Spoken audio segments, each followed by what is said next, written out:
Sharp in South London later. Stuart Hazel, who's 37, had denied killing her, but changed his plea yesterday after 4 days of evidence. The court was told that he killed and sexually assaulted Tia before hiding her body in the loft of the house he shared with her grandmother. A new system for integrating health and social care is being introduced in England to try to ensure that more patients receive the care they need. The idea is that GPs, nurses and social workers cooperate more closely. Here's Michael Buchanan. The problem is widespread. Too many people are falling through the cracks between the NHS and social care systems, resulting in patients simply not getting the support they need. So the Care Minister, Norman Lamb, is to make it mandatory for all areas of England to have integrated health and social care teams by 2018. The move has been widely welcomed, but as there are no funding commitments, questions are being raised about its likely success. Age UK reports today that the length of time people are staying in hospital is increasing. Outside London, Milton Keynes has the highest number of families placed in temporary B&B accommodation for longer than 6 weeks. The council spent £370,000 housing people at the Ashrows Hotel in Bedford last year. This woman and her 3 children are currently living in one room there. It's very, very, very hard. It's very hard because I have to share everything with kids. It's already 11-year-old, so I don't know how to manage with him. We just have to share everything. More on this story up next with Iain Lee. Members of Bedford's Polish community are calling for their language to be taught more widely in schools. According to the Polish-British Integration Centre, private classes aren't enough, as Serena Farrow reports. The manager of the organisation says it'll help both English and Polish children to communicate with each other, particularly outside of school. Mags Brady also says it would make integration easier. She claims that many young Polish people forget how to read and write their native language, so never actually become bilingual. Therefore, this would allow them to preserve both. In sport, Watford play Crystal Palace in the Championship playoff final in 2 weeks in Wembley. It comes after Palace beat arch-rivals Brighton last night at the Amex Stadium, courtesy of 2 goals from Wilfried Zaha. The weather, sunshine and showers with a top temperature of 12 degrees Celsius, that's 54 Fahrenheit. Get the latest news and sport online at bbc.co.uk/3counties.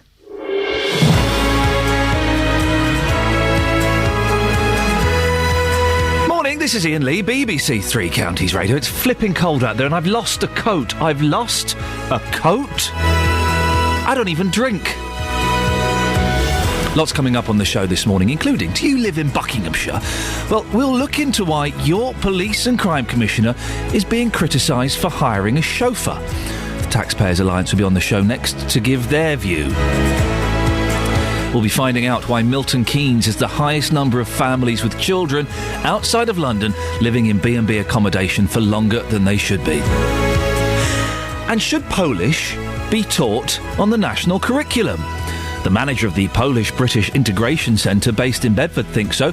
We'll look into why she thinks it could benefit both British and Polish kids. It kind of makes sense, doesn't it? So many Polish over here. A day doesn't go by when I don't interact with some Poles. It would be great if we could speak their language. What do you think? Your kids should learn Polish. Makes perfect sense, doesn't it? Lots of ways to get in touch, as some of you are doing already. Facebook.com/BBC 3CR. You can send me a text 81333. Start your text 3CR. Or, look, people are calling in already. I'm not sure what I've said that's so outrageous, but 08459 455 555. Across beds, hearts and bucks. This is BBC Three Counties Radio. The Police and Crime Commissioner for the Thames Valley, which covers Buckinghamshire, has been criticised for hiring a chauffeur at a cost of £20,000 a year. Wouldn't that be nice? You have to get the train to work, don't you? Or you have to drive to work, or get on the bus, or ride your bike. Imagine if you could get your own chauffeur. 20 grand a year. Oh, don't worry about that. Someone else will pay for it. Well, previously, Anthony Stansfeld used a small police office near to where he lives as a base from which to claim travel expenses to the head office near Oxford, as expenses can't be claimed from home. He denies using a sham office to fiddle his expenses.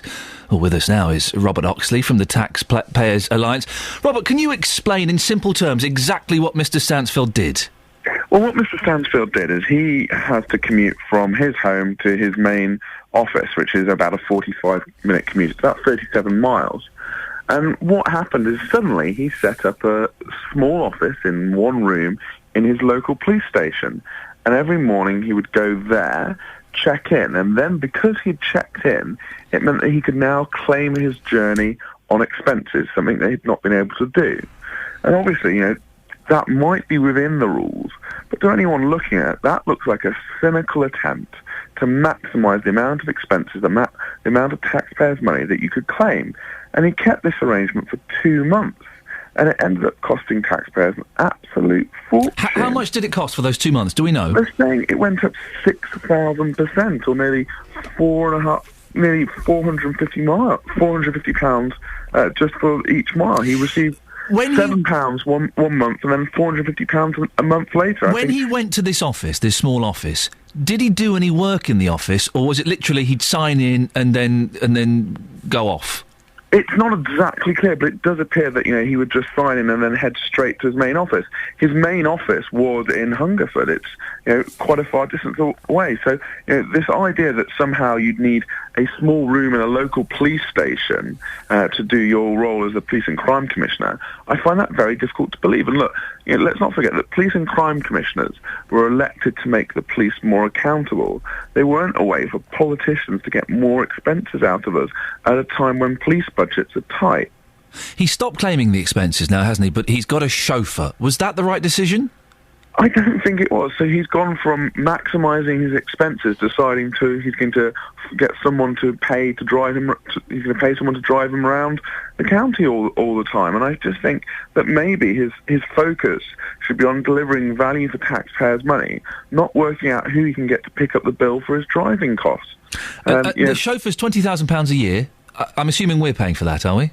Again, this is paid for by taxpayers, and the problem is that we have seen this from a couple of the newly elected police and crime commissioners, is that they have been pretty loose with taxpayers' purse strings, and it does worry me that at a time when ordinary families, they're being asked to tighten their own belts, that the police and crime commissioners seem to think that they can go on a bit of a spending spree with other people's money. One argument could be, Robert, that the reason he's being chauffeured around is it allows him to work in the back of the car, so he could be working for longer.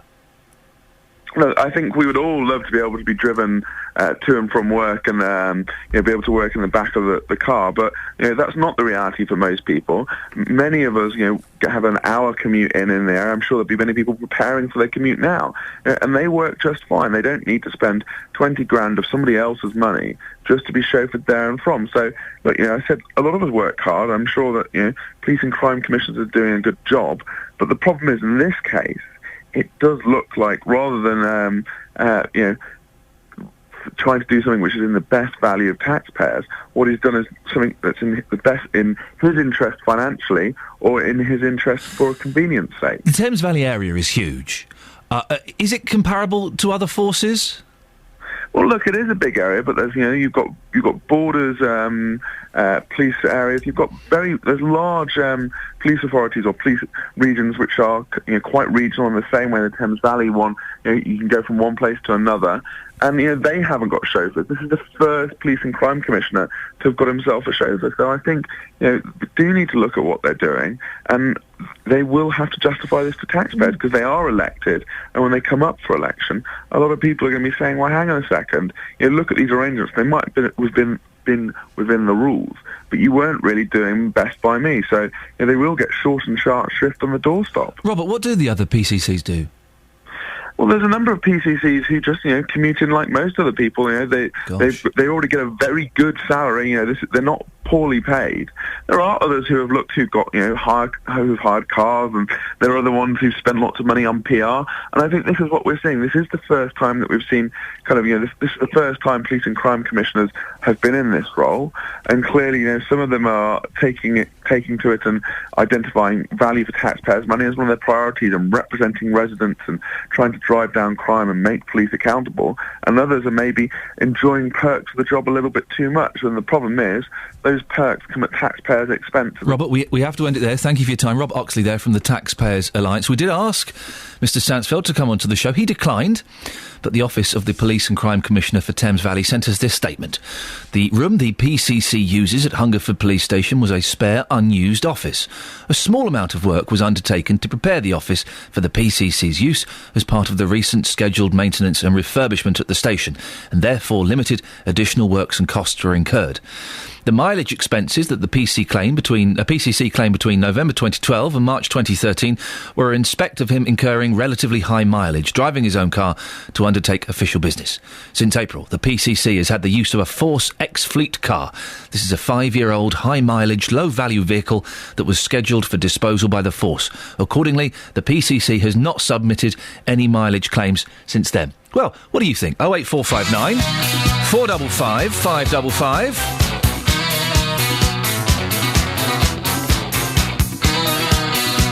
You can also go to facebook.com/BBC3CR. The phones have lit up this morning. Are you all excited about the prospect of learning Polish? It makes perfect sense, doesn't it? Of course it does. People everywhere, sense of expectation hanging in the air. Giving out a spark, across the room your eyes are glowing in the dark. And here we go again, we know the start, we know the end. Masters of the scene, we've done it all before and now we're back to get some more. You know what I mean. Voulez-vous, take it now, leave it. Now it's all we get. Nothing promised, no regret. Voulez-vous, made a big decision. You know what to do. Like it's John said, voulez-vous.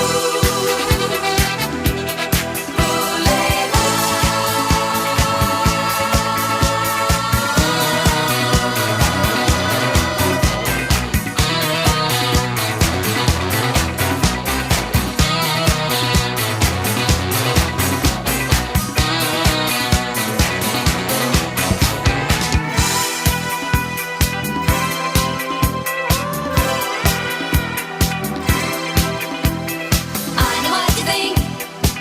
The girl means business, so I'll offer her a drink. Looking mighty proud. See you leave your table, pushing through the crowd. I'm really glad you came. You know the rules, you know the game. Master of the scene. We've done it all before, and now we're back to get some more. You know what I mean. Voulez-vous, take it now, leave it. Now it's all we get. Nothing promised, no regret. Voulez-vous, made a big decision. You know what to do. Like it's just a voulez-vous. And here we go again. We know the start, we know the end. Masters of the scene. We've done it all before, and now we're back to get some more. You know what I mean. Voulez-vous, take it now, leave it. Now it's all we get. Nothing promised, no regret. Voulez-vous, made a big decision. You know what to do. Like it's just a voulez-vous.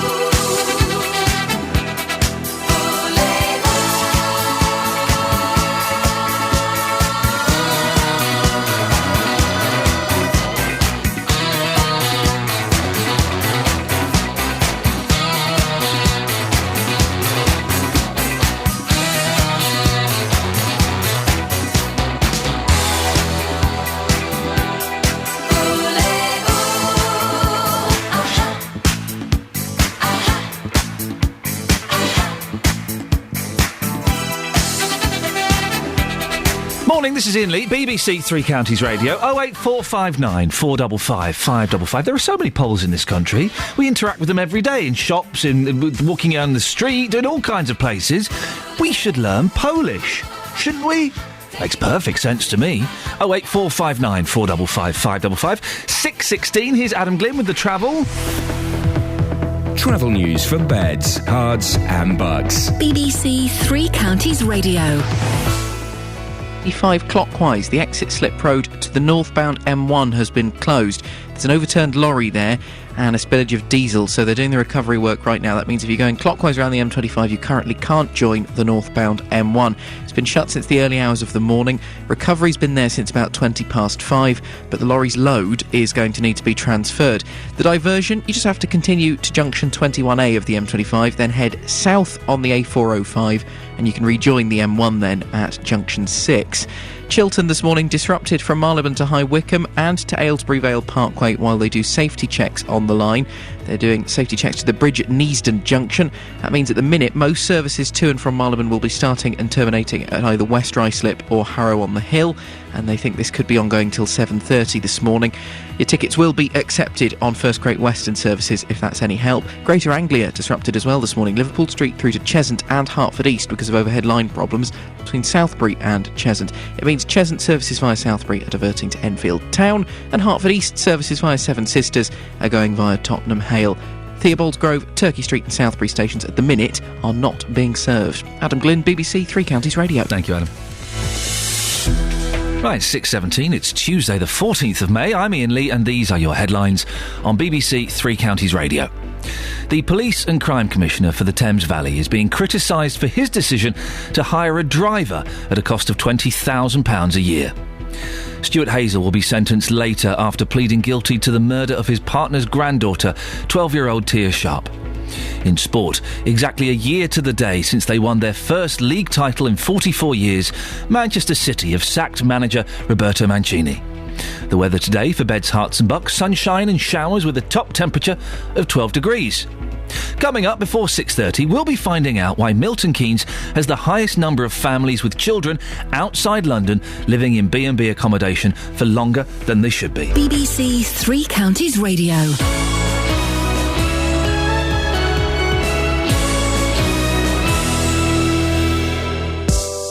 Tackling your consumer problems. Sylvie wasn't happy with the quality of her telephone line. Kate's having problems with her leaky garage roof. The JVS Show. 5 times they've not turned up for the appointment. I've still got the leak, which is obviously getting worse. Fighting for your rights. I went to speak to your telephone company and I said, look, what on earth is going on? The JVS Show. Have they managed to fix the problem with the internet? Yeah, it's fantastic. Absolutely wonderful. It could not, well, it would not have happened without your intervention. If you have a consumer problem, We can do the same for you. It took one phone call from yourselves, whereas I've been trying for over 6 months. The JVS Show. Weekday mornings from 9 on BBC Three Counties Radio. Very occasionally, we'll talk about something on the show and the phones will light up immediately.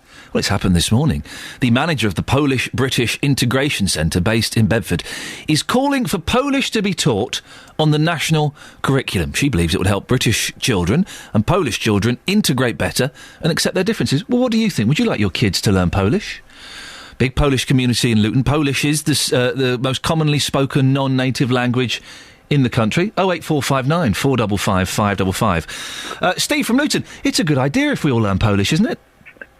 You know where I'm going with this one. Not really, no. Listen, we've got enough problems teaching our own people English without teaching other people Polish at the end of the day. And if they wanted to speak Polish, they should go home and speak Polish and then come back then.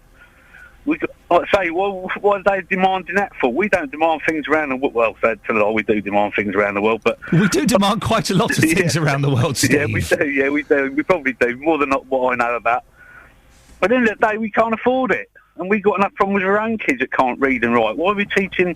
I know we teach Spanish and French and all that, but I suspect that's down to business and people go there... Well, no, the reason...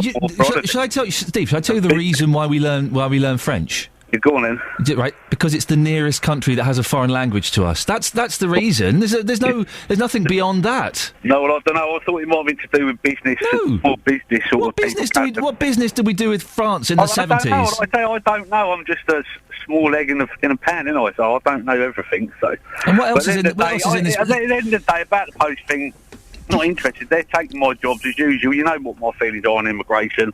At the end of the day, we've got enough problems with our own people. But Steve, I'm Steve, prepared listen. to look after our own people, nobody else's. You're a small egg in a pan. Yeah. Next to you, there's a sausage. Next, there's a bit of blood pudding. There's a bit of a fried slice. Why can't we all get on together? But No, you get it don't work like that, does Steve. it? You get that fried slice. You get that sausage on that fried slice. You get your egg on that fried slice. What a gorgeous breakfast it would be. It is.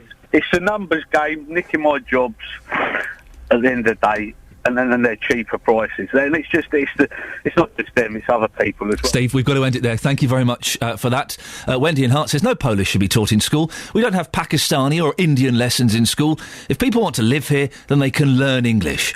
Well, I think it makes perfect sense. Lots of Poles. It would have been so much better if I learnt Polish instead of French.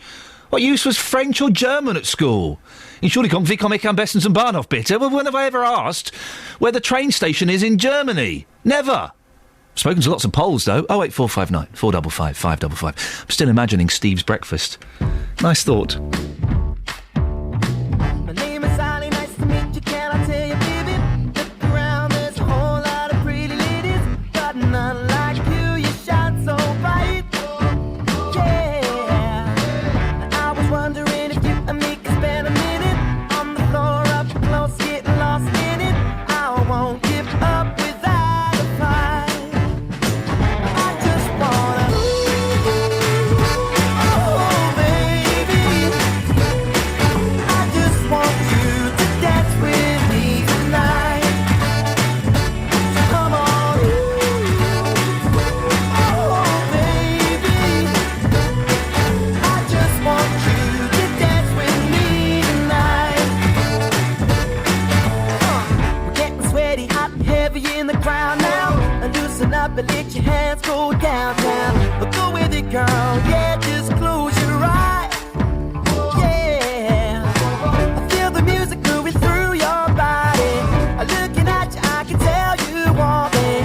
Don't stop, keep going till the morning light. Yeah, when I saw you there, sitting all alone in the dark, acting like you didn't have to care. I knew right then you'd be mine, and we'd be dancing the whole damn night like, oh baby, I just want you to dance with me tonight. So come on, oh baby, I just want you to dance with me tonight. Break it down now, huh? Come on, take it like that. Now bring it on back. To dance with me tonight. One more time, come on now. Do your thing. Everybody sing. I just want you to dance with me tonight. I just wanna, oh baby, I just want you to dance with me tonight. Everybody, come on now. Girl, just close your eyes. We can dance all through the night. And I just want you to dance with me tonight. And everybody sing, girl, just close your eyes. We can dance all through the night. I just want you to dance with me tonight. So come on, girl, just close your eyes. Come on, daddy, dance all through the night. I just want you to dance with me tonight. I'm just a small egg in the pan, ain't I? So I don't know everything. Now, in the second of our reports on homelessness, we look at Milton Keynes. The new city has the high... I know it's not a city. Every time I call it the new city... Why do we call it the new city, producer Laura? Because every time I do it, I get a right royal rollick. It's not a city, it's a town. It's not a city. Because it was designated as, in inverted commas, a new city. Yes. When they brought together three of the kind of main villages, which became Milton Keynes, and that's how it's defined. So it's not a town. It's still classed as a new city, But it's not a an city. Actual city. Because So- I was designated to be a successful television presenter. Can I? And I'm not. Can I still call myself that? Of course. Okay, excellent. Then there we go. That's that cleared up. The new city has the highest number of families with children outside London living in bed and breakfast accommodation for longer than the legal limit of 6 weeks. MK Council spent almost £370,000 housing people at the Ash Rose Hotel in Bedford last year. Well, one of those currently placed there is a woman who wishes to remain anonymous, who's sharing a room with her 3 children. Our reporter Tony Fisher went to meet her. You just have a double bed, a bunk bed, corner with a TV, another corner with a basin, and another corner with a fridge and a wardrobe. And this is where you live. This is where you've been sent or been placed by Milton Keynes Council, is that right? Yeah, that's right. This is where I've been sent by Milton Keynes Council after some domestic violence. So they sent me here since 11th of May. Oh, 11th of March? Yeah, 11th of March, 11th of March. How do you find it? Would you rather be in Milton Keynes? Normally I came for another places, just to Milton Keynes. So I never been to Milton Keynes before. It was my first time because of domestic violence. So I want to change the place, then they sent me here. How do you find being here? It's very, very, very hard. It's very hard because I have to share everything with kids. It's already 11-year-old. So I don't know how to manage with him. We just have to share everything. Yeah. So your son is 11 and your daughter playing on the bed there? Two 2 years old? Yeah. Another one at school. And another one at school? Yeah. Oh, so you have 3 children? Yeah, I have 3 children. 3 children in this one bedroom? Yeah. What do you do during the day? Just take them to school and then come back here. I don't know what to do. Do they go to school locally in Bedford? Yeah, I have to put her because it was. They told me to do it.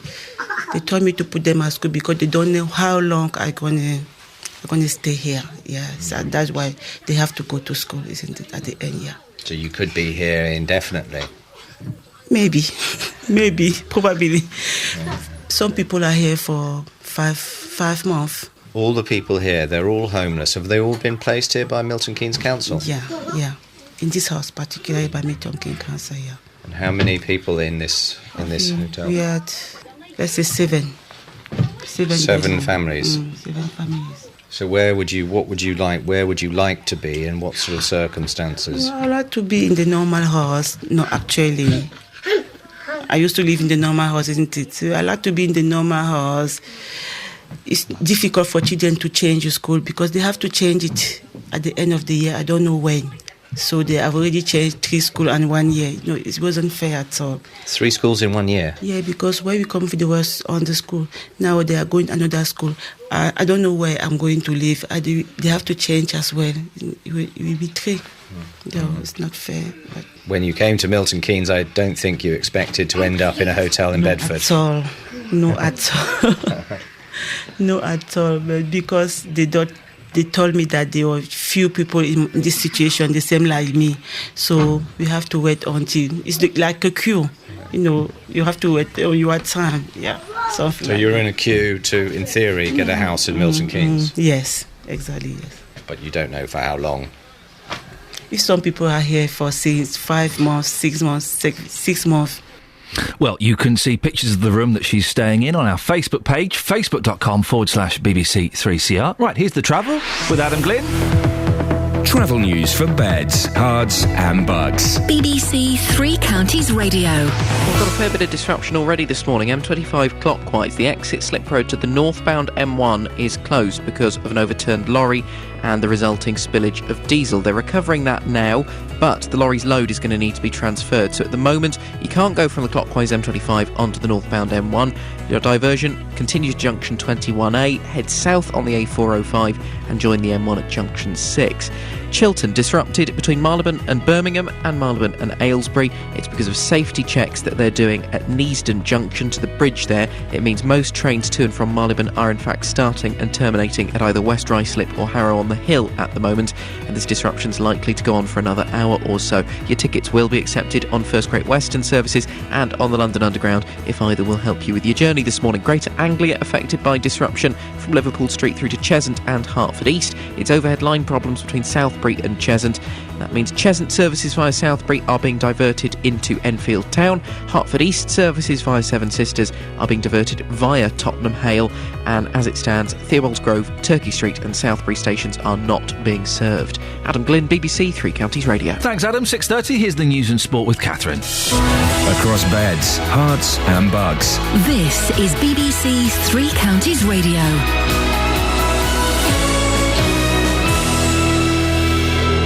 The headline, the Taxpayers Alliance is criticising the Thames Valley Police and Crime Commissioner for his decision to hire a driver at the cost of £20,000 a year.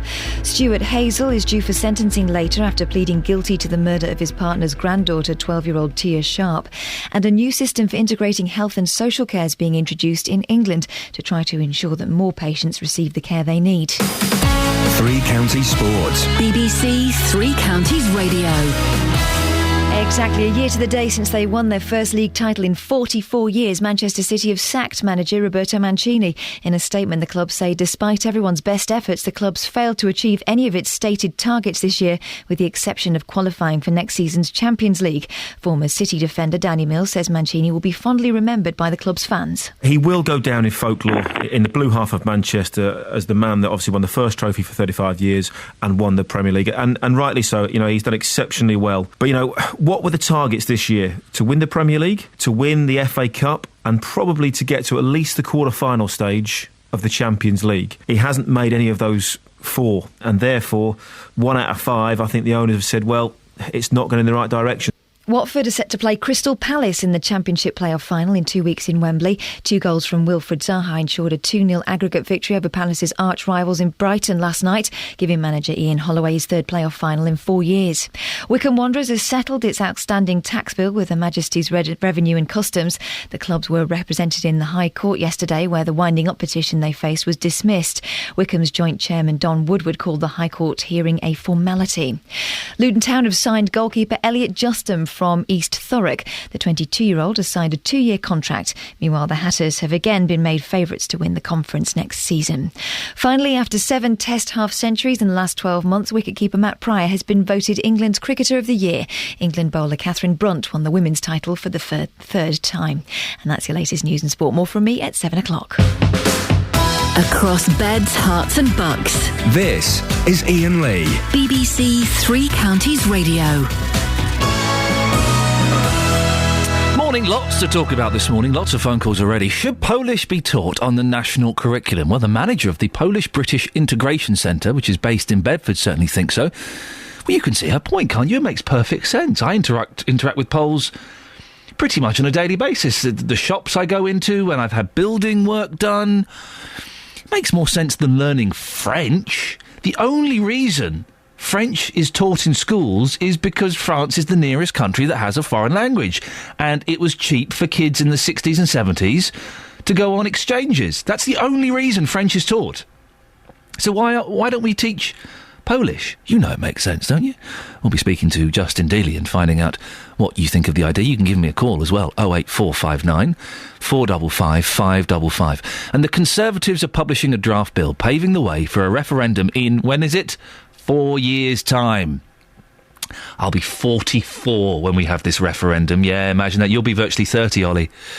On whether Britain leaves or stays in the European Union. David Cameron has already promised a public vote, but not until after the next election. So, what's new? We'll try to get to the bottom of it for you. 08459 455 555. You don't hear this song very often, do you?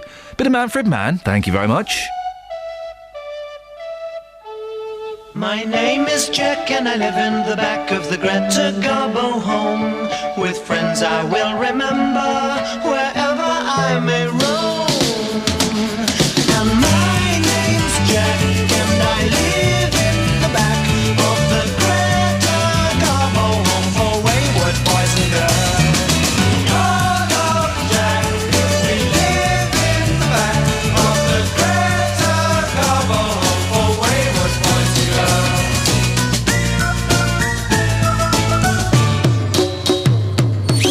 There goes his hands on his head 'cause he thinks he's heard the bomb. And here comes Superman, who really puts it on. It's lots of fun and I love to run up and down the stairs. I make as much noise as I want and no one ever cares. And my name's Jack and I live in the back of the Greta Garbo home for wayward boys and girls. All of Jack, we live in the back of the Greta Garbo home for wayward boys and girls.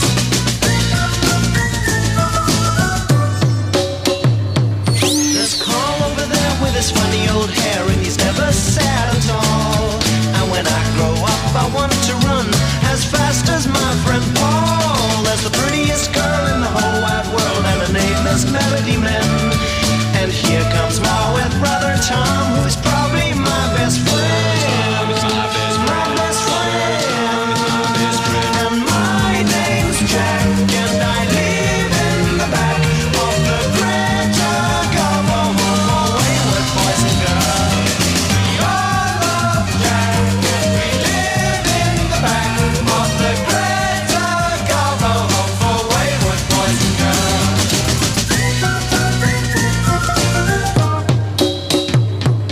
My name is Jack and I live in the back of the Greta Garbo and I live in the back of the Greta Garbo home for wayward boys and girls. My name is Jack and I live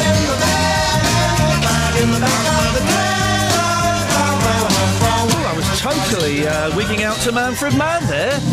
I nearly missed the tea round. Oh, dear. I do like a bit of Manfred Mann. I might treat myself to a little best of at some point this week. Could be good. Now, you and your kids, you probably learn French at school, bit of German, maybe Spanish. Well, what do you think about the idea of Polish being on the curriculum? Just think about it for a second.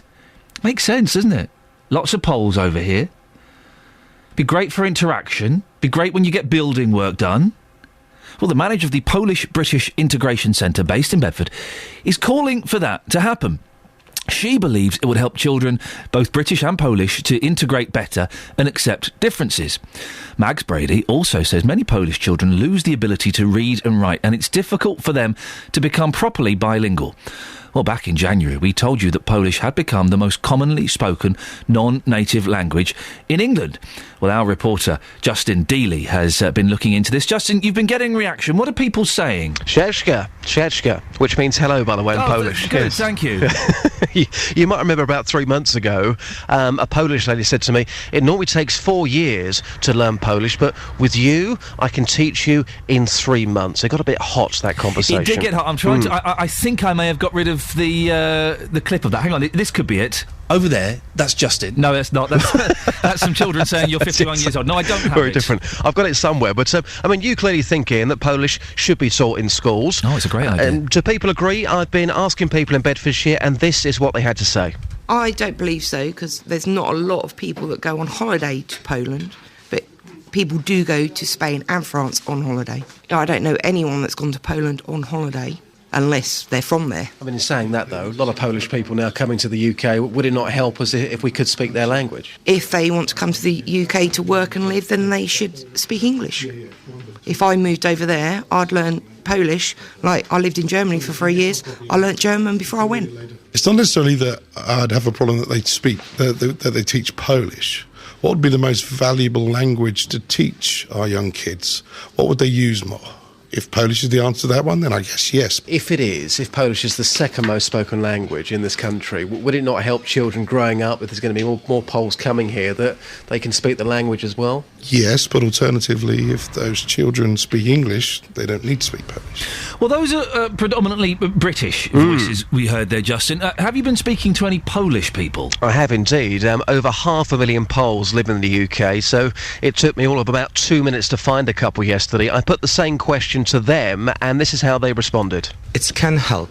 I think it can help because so many of our people, so many of our citizens who are here in England, they have a lot of the different knowledge. And I think it will be nice if the British school will offer something like that. It's a lot of Polish people over here. I hope that the British citizen, they like us, or some of us maybe. So I think if they want, why not? It will be great from our side. Now, personally, you can speak very good English, but you don't think it's right for anybody coming from Poland to the UK who can't speak English. Tell us more about your views on that. If Polish people coming to England, I think they should know and they should learn before English a little bit. I am in England since July, and I used to learn English in my own country. So I know I had some basic knowledge, and here I just processed that, and I had experience to move or to improve a little bit with English. So do you think there's no excuse whatsoever? If there are Polish people coming to the UK and they can't speak the language, they shouldn't be here? I think it is. Sometimes it is like that, because if we come into England with some expectation that we have better life, why we can help our luck or something like that, we can just move a little bit, just to learn a little bit, even the basic knowledge, just to have normal, quick conversation here, and just improve a little bit and learn.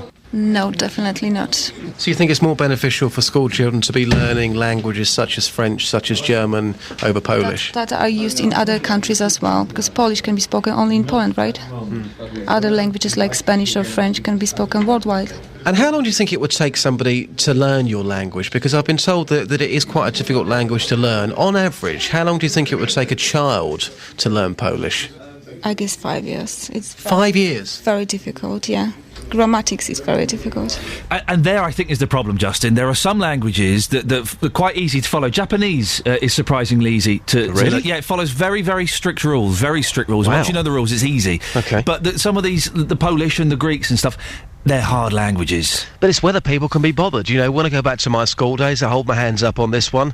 When it came to German, I got a U in my exam for ungraded. I was dreadful. I know Guten Tag, and that's about it. Because as a school kid, I simply wasn't interested in learning that language. I can't imagine school kids would be particularly bothered about learning Polish, but that's just my opinion. Yeah, I didn't do particularly well in languages, and I did pretty poorly. Justin, listen, thank you very much. We'll speak later on. 08459 455 555. A bit of effort, bit of work, that's all we need, isn't it? And we can learn Polish. By the way, I love this record.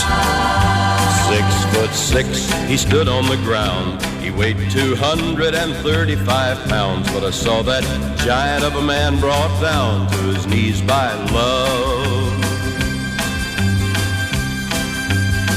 He was the kind of a man that would gamble on luck, look you in the eye and never back up.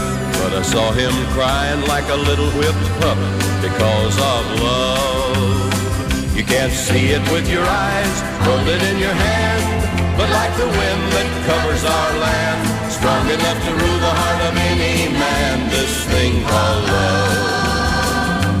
It can lift you up, never let you down, take your world and turn it all around. Ever since time, nothing's ever been found that's stronger than love.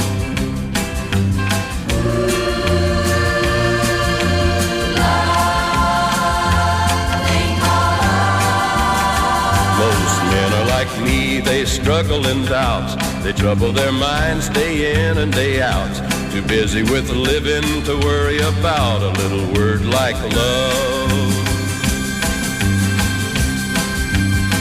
But when I see a mother's tenderness as she holds her young close to her breast, then I thank God that the world's been blessed with a thing called love. You can't see it with your eyes, hold it in your hand, but like the wind that covers our land, strong enough to rule the heart of any man, this thing called love. It can lift you up, never let you down, take your world and turn it all around. Ever since time, nothing's ever been found that's stronger than love. Ever since time, nothing's ever been found that's stronger than love. Will you shut up?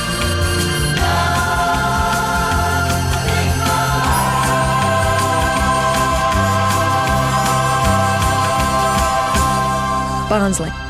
Well, it would appear that not many of you agree we should be learning Polish. V in Bedford has texted in, why should our kids learn Polish? Shouldn't they learn English? After all, they came here. If I went to Poland to live, I'd learn Polish. Well, V, would you? It's good of you to say you would, but there are so many Brits living abroad. They don't learn the language. They live in British ghettos. You go to Spain. By ghetto, I don't necessarily mean, something that's like, they segregate themselves. You go to Spain, it's British communities.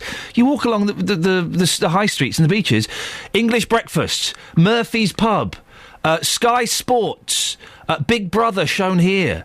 The English don't make an effort when they go abroad. I think it's amazing that so many foreign nationals come to this country and do make an effort to learn English. The majority of them do. We don't bother. 08459 455 555 646. Here's the travel with Adam. Travel news for beds, cards and bugs. BBC Three Counties Radio. At the moment, the M25 clockwise exit slip to the northbound M1 is still closed. Overturned lorry being recovered there. They're mopping up the spill of diesel, and they're going to have to transfer the load from that lorry to another one. So you can't join the northbound M1 from the clockwise M25. Instead, you have to go on to junction 21A, head south on the A405 and join the M1 at junction 6. Disruption for Chiltern this morning on the rails from Marylebone through to Birmingham and Aylesbury Vale Parkway. They're doing safety checks, and thankfully it looks like they've got them finished. All lines to and from Marylebone are now back open, but delays and cancellations can be expected through until about 7:30. It's also good news for Greater Anglia. Delays of up to 15 minutes still from Liverpool Street to Cheshunt and Hertford East, but they've sorted the overhead line problems between Southbury and Cheshunt, and that means all the lines are open, and they think they'll have the delays sorted by about 7. Adam Glynn, BBC Three Counties Radio. Thank you very much, Adam. Right, it's 6:47 or thereabouts. It's Tuesday, the 14th of May. Wow, these are your headlines on BBC Three Counties Radio. The Thames Valley Police and Crime Commissioner's decision to hire a driver at a cost of £20,000 a year has been slammed by the Taxpayers Alliance. We'll be talking about that later on in the show. The Conservatives are to publish legislation committing Parliament to hold a referendum on Britain's membership of the European Union by 2017. In sport, Watford will play Crystal Palace in the Championship playoff final in 2 weeks at Wembley. And coming up, the Conservatives are publishing a draft bill paving the way for a referendum in 4 years' time on whether Britain leaves or stays in the European Union. David Cameron has already promised a public vote after the next election. So what's new? Well, we'll try and get to the bottom of this murky pool by 7 o'clock. But at 6:47, let's get the weather. Here's Kate Kinsella. Beds, hearts and bucks weather. BBC Three Counties Radio. Good morning. Well, we're waking up to a bright start, but don't be lulled into a false sense of security. It's not going to last too long. The cloud will increase through the course of today, and with it, some showery rain, some outbreaks of mainly light rain to start with, and a strengthening southerly wind. Now, temperatures are really struggling today. We're looking at a maximum of 12 Celsius, 54 degrees in Fahrenheit. It's this evening or towards rush hour and beyond where the rain becomes heavy and widespread, particularly out through places, parts of the Chilterns, for example, parts of Buckinghamshire, Hertfordshire. We're looking at 20 to 30 millimetres of rain for a time. Now, this is going to cause all sorts of problems out on the roads this evening. The Met Office do have a yellow weather warning in place for this heavy rain. Now, eventually overnight it will start to move out of the way, but the wind will really start to pick up towards dawn tomorrow morning.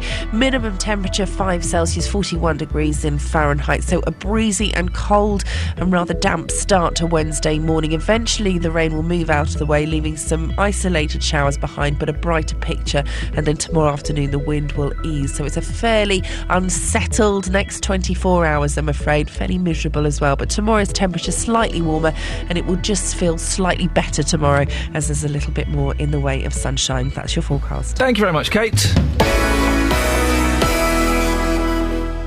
Nick Coffer on BBC Three Counties Radio. Every weekday between 12 and 3, I'm here with a little bit of celebrity. I've always loved being a comedian because it's my job, so I'm going to keep doing that. I was voted Japan's #1 male vocalist of the year, and I beat out Frank Sinatra. How's that? Expert advice. It does sound like it's a mechanical pain brought on by altered mechanics in your upper limb. Your capital's protected, because I'm guessing what you don't want to do is take any risks with the capital itself. And loads of really great music. music. Nick Coffer, weekdays from 12 on BBC Three Counties Radio. Don't forget you can give us a call, 08459 455 555. It makes perfect sense. Of course we should learn Polish in schools. Everyone benefits, don't they? Oh, darling. I wanted to be everything to you. You are everything.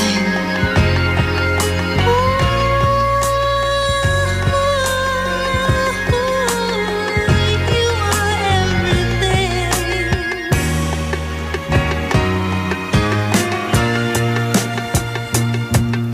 Today I saw somebody who looked just like you.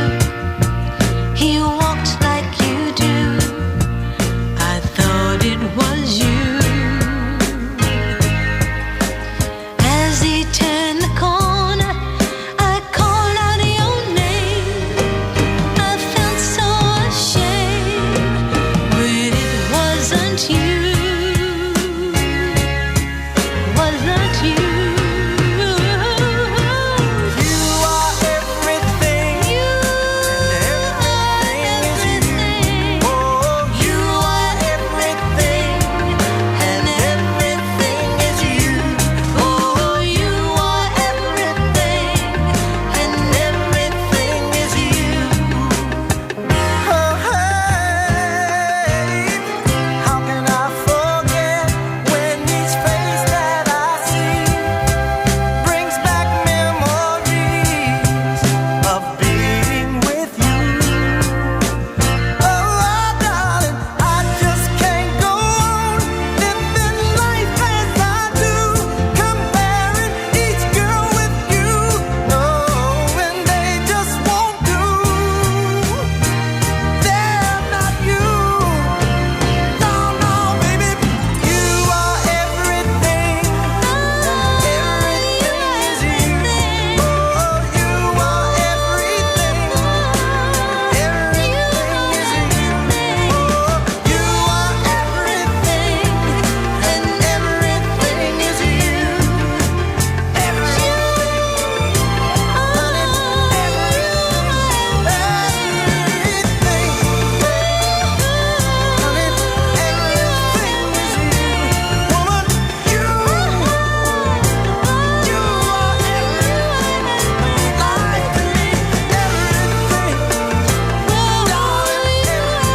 That's a very sexy song. It's very erotic. I'm certainly feeling, well, fruity. I'm feeling fruity. Wow. The Conservatives will today publish a draft bill paving the way for a referendum in 4 years' time on whether Britain leaves or stays in the European Union.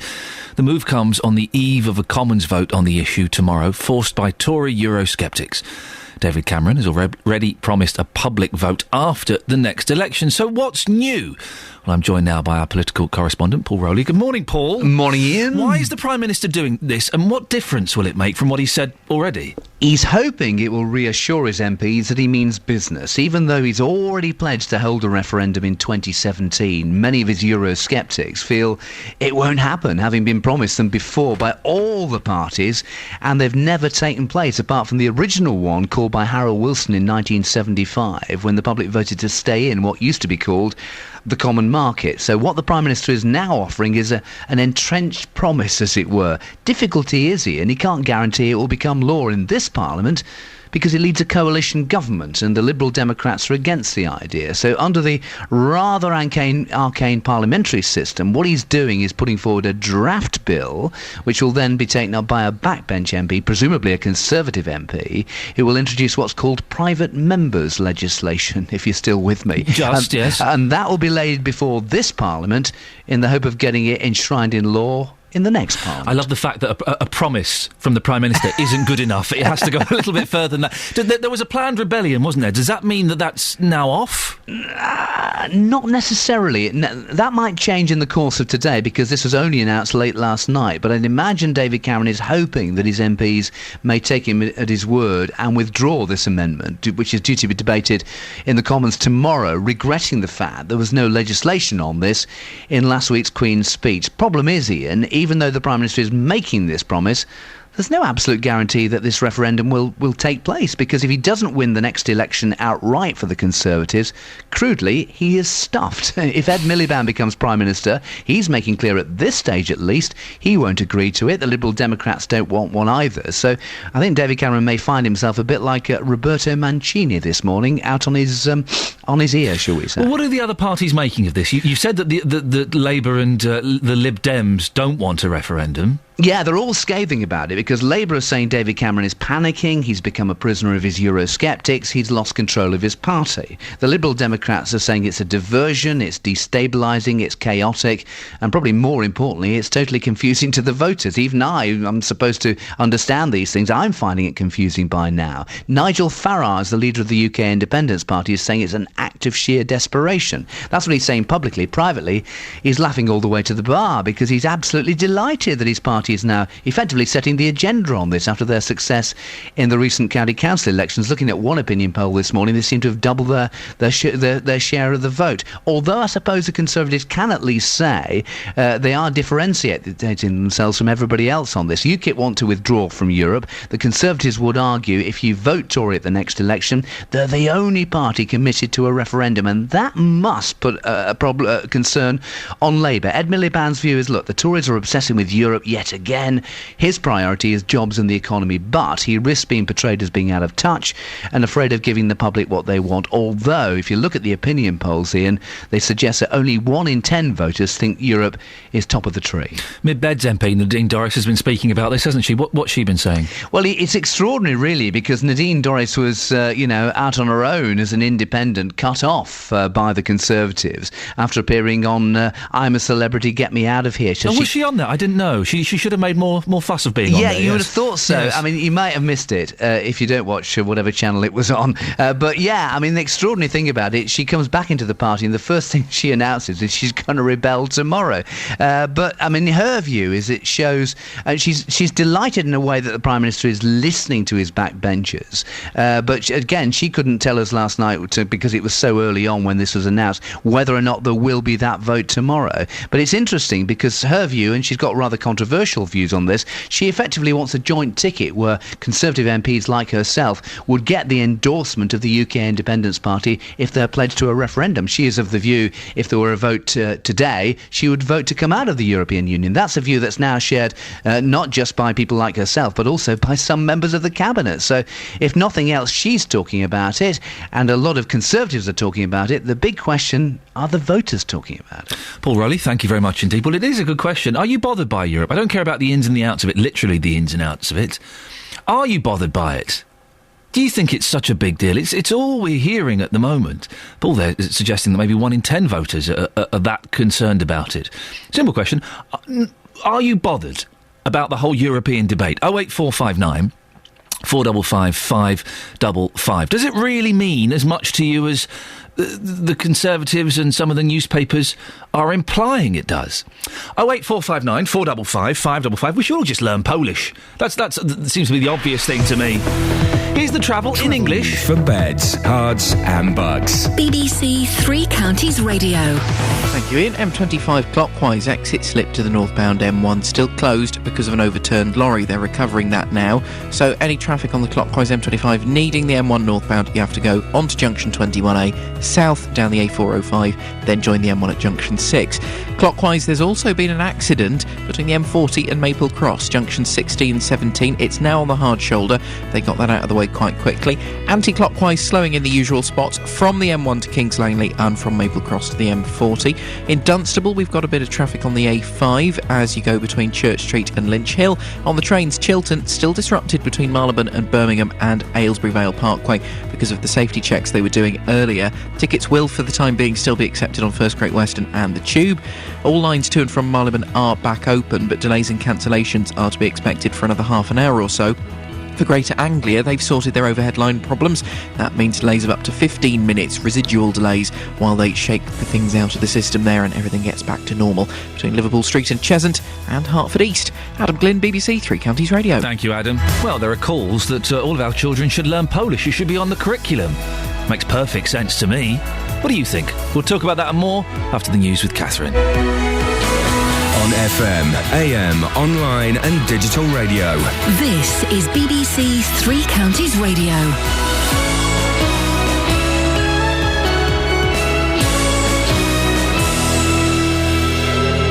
It's 7 o'clock. The headlines: Bucks Police Commissioner criticised calls for Polish lessons in schools, and Watford to play Palace at Wembley. BBC Three Counties Radio. The Thames Valley Police and Crime Commissioner is facing tough criticism this morning for his decision to hire a driver at the cost of £20,000 a year. This is the second time Anthony Stansfeld's use of public money's been questioned. Previously, he set up a satellite office close to home, which allowed him to claim travel expenses. Robert Oxley from the Taxpayers Alliance says the purse strings should be tighter. This is paid for by taxpayers. And the problem is that we have seen this from a couple of the newly elected police and crime commissioners, is that they have been pretty loose with taxpayers' purse strings. And it does worry me that at a time when ordinary families, they're being asked to tighten their own belts, that the police and crime commissioners seem to think that they can go on a bit of a spending spree with other people's money. An attempt by David Cameron to quell unrest among some Conservatives about Britain's relationship with the European Union seems so far to have failed to win over Eurosceptics. The party's to publish draft legislation today guaranteeing an in-out referendum on the EU before the end of 2017. Here's our political correspondent, Robin Brandt. David Cameron had pledged earlier in the year that he'd hold a referendum by 2017. Now, the leader who once told his party to stop obsessing about Europe has gone a step further. He wants to pass a law to hold himself to that promise. The move is designed to placate Conservatives on his own side who are planning to express their displeasure at him by voting against part of their own government's Queen's speech. It's also intended, though, to force the Liberal Democrats and, more importantly, Labour to come out and declare where they stand on a vote. As for those on his own side, it doesn't appear to have worked. The Tory MP John Barron, who had led the calls for more than just a prime ministerial pledge, said it was not good enough. This proposal may have little chance of becoming law, but there is a longer-term aim for the Prime Minister. He could force Ed Miliband to take a long, hard look at his policy on a referendum. Labour is currently against a pledge to back one now. But the prospect of being the party which comes out against the first national vote in almost 40 years is something that some in the opposition believe would be deeply unpopular. It's emerged that outside of London, Milton Keynes has the country's highest number of families living in B&B accommodation for longer than the legal limit of 6 weeks. Milton Keynes Council spent £370,000 housing people at the Ashrose Hotel in Bedford last year. Members of Bedford's Polish community are calling for their language to be taught more widely in schools. According to the Polish-British Integration Centre, private classes are not enough and many Polish children are forgetting their roots. Finally, congratulations are in order this morning for our colleague Jonathan Vernon-Smith and his team after they scooped silver at the Sony Radio Academy Awards last night. The JVS show was a winner in the Best Speech Programme category, with judges describing the host as an excellent interviewer and communicator, always asking the right questions. Well, there'll be no talking to him when he gets in this morning. Sport: Watford play Crystal Palace at the Championship playoff final in 2 weeks at Wembley. It comes after Palace beat arch rivals Brighton last night at the Amex Stadium, courtesy of 2 goals from Wilfred Zaha. Finally, the weather: sunshine and showers with a top temperature of 12 degrees Celsius. That's 54 Fahrenheit. Get the latest news and sport online at bbc.co.uk/3 counties.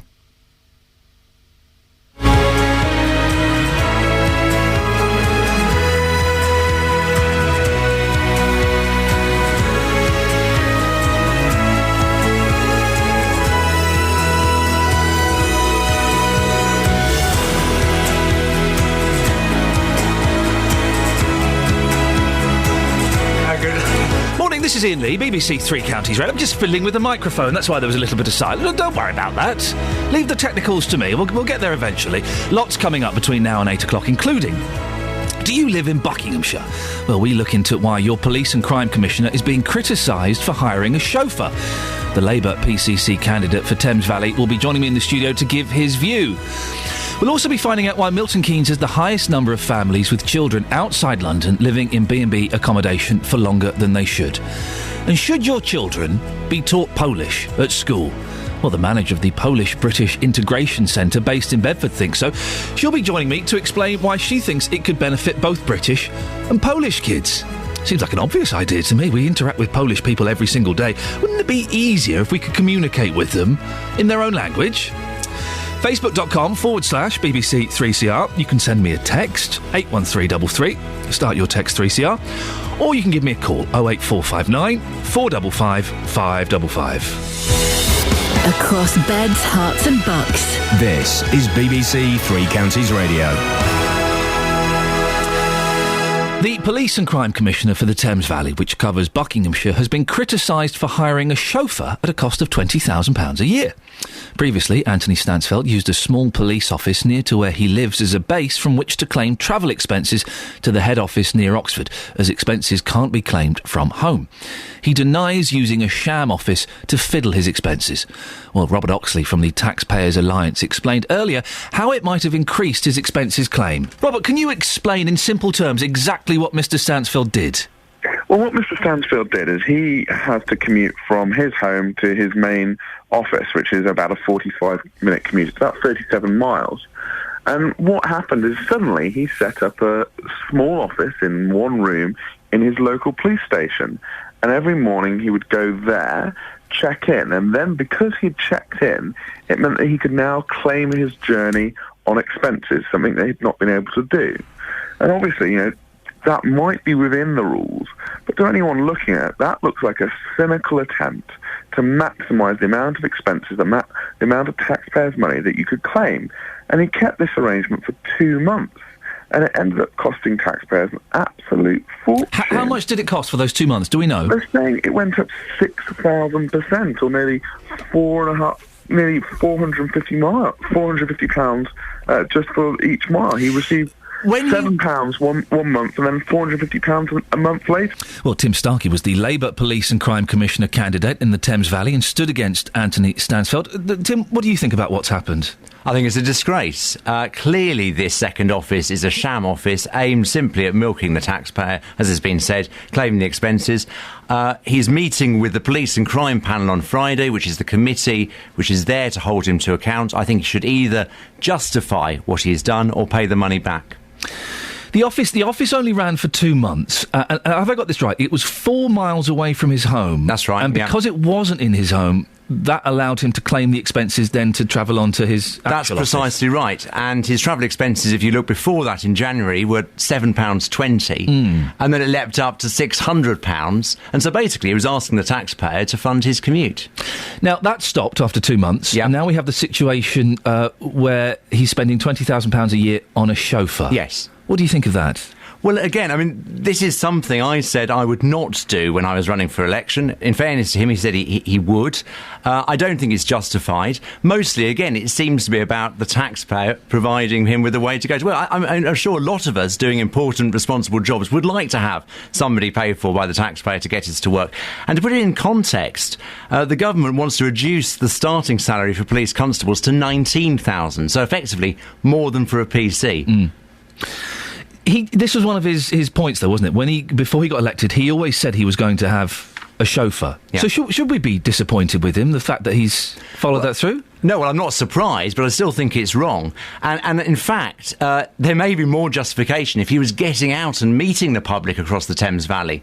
But the fact that before he went for these different schemes, his travel expenses were only £7.20 says it all. He's not getting out meeting the public. Most of this expense is simply on driving him to work. Is he not meeting the public? Because Thames Valley is a huge area. It covers a broad number of places.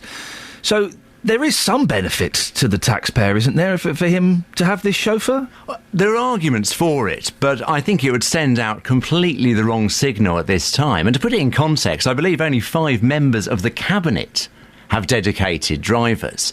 At a time when we are seeing 20% cuts to police funding, it sends out completely the wrong message if somebody at the top of the organisation is making that type of decision. What should he be doing then? Getting the bus? Going on his bike? No, he should be paying for himself.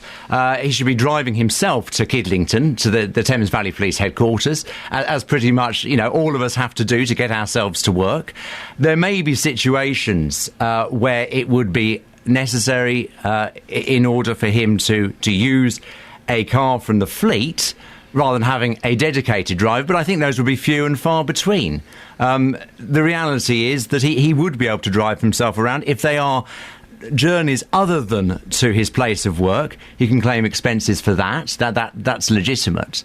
But essentially for commuting, that's something he should sort out for himself. What's his argument for the chauffeur? Before he got elected and he said, I'm going to have a chauffeur, what was his argument for it? How did he justify it? He said it would increase his productivity. I mean, frankly, he should be here having this conversation with you. I mean, this goes back to my point about engagement. I don't know if you've invited him to come and explain We've asked him to come on. He declined. We've got a statement that we'll read a little bit later. Sure, I mean, it's not really for me to make the arguments for him. No. I mean, this goes back to my point about engagement. I mean, I should be debating this with him on air. I mean, one of the arguments could be that he's in the back of the car. He can be doing work then. He could be more productive as a result of being driven around. Well, sure, there are a great many people who can make that argument, of course, doing important, responsible jobs in the public sector, but most of them don't have a dedicated chauffeur, including many members of the cabinet. Going back to this office that was used for 2 months and then it was stopped. £450 a month he was claiming in expenses for those 2 months, I think, something like that. Is he going to pay that money back? Well, what I would hope is the police and crime panel, made up of councillors from across the area, they're there to hold him to account. They're meeting with him on Friday. I think he should either come up with a good justification or they should ask that he pays the money back. And sorry, just if I can go back to your question about how he justifies it. What he said yesterday, he said, I'm extremely good value. If I could hire myself out, I would charge a lot more. So that seems to be the sort of L'Oreal defence, because I'm worth it. Well, that's an interesting way of looking at things.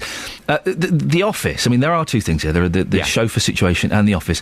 The office wasn't supposed to have cost that much to have done up. It was just a spare room, and I guess they put maybe a computer and a pot plant in there. So there wouldn't have been that much money spent that way.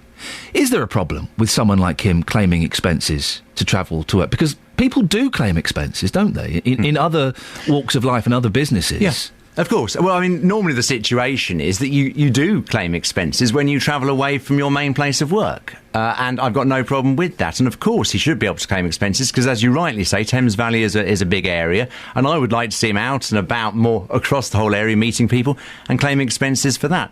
My problem is with people claiming expenses basically to go to work, to their main place of work. And it seems that that's what this office was all about, because it was right next to his home.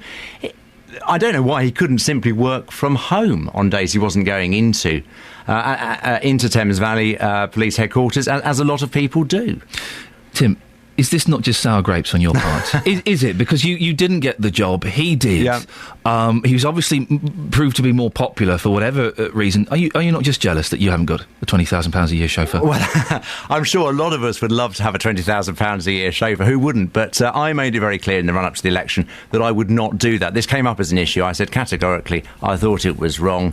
So I would not be doing that. I would not be getting a chauffeur. I would not be setting up a second office near my home. Tim T. Kennis? Πολύ καλά, ευχαριστώ πολύ. See, he's out Greek.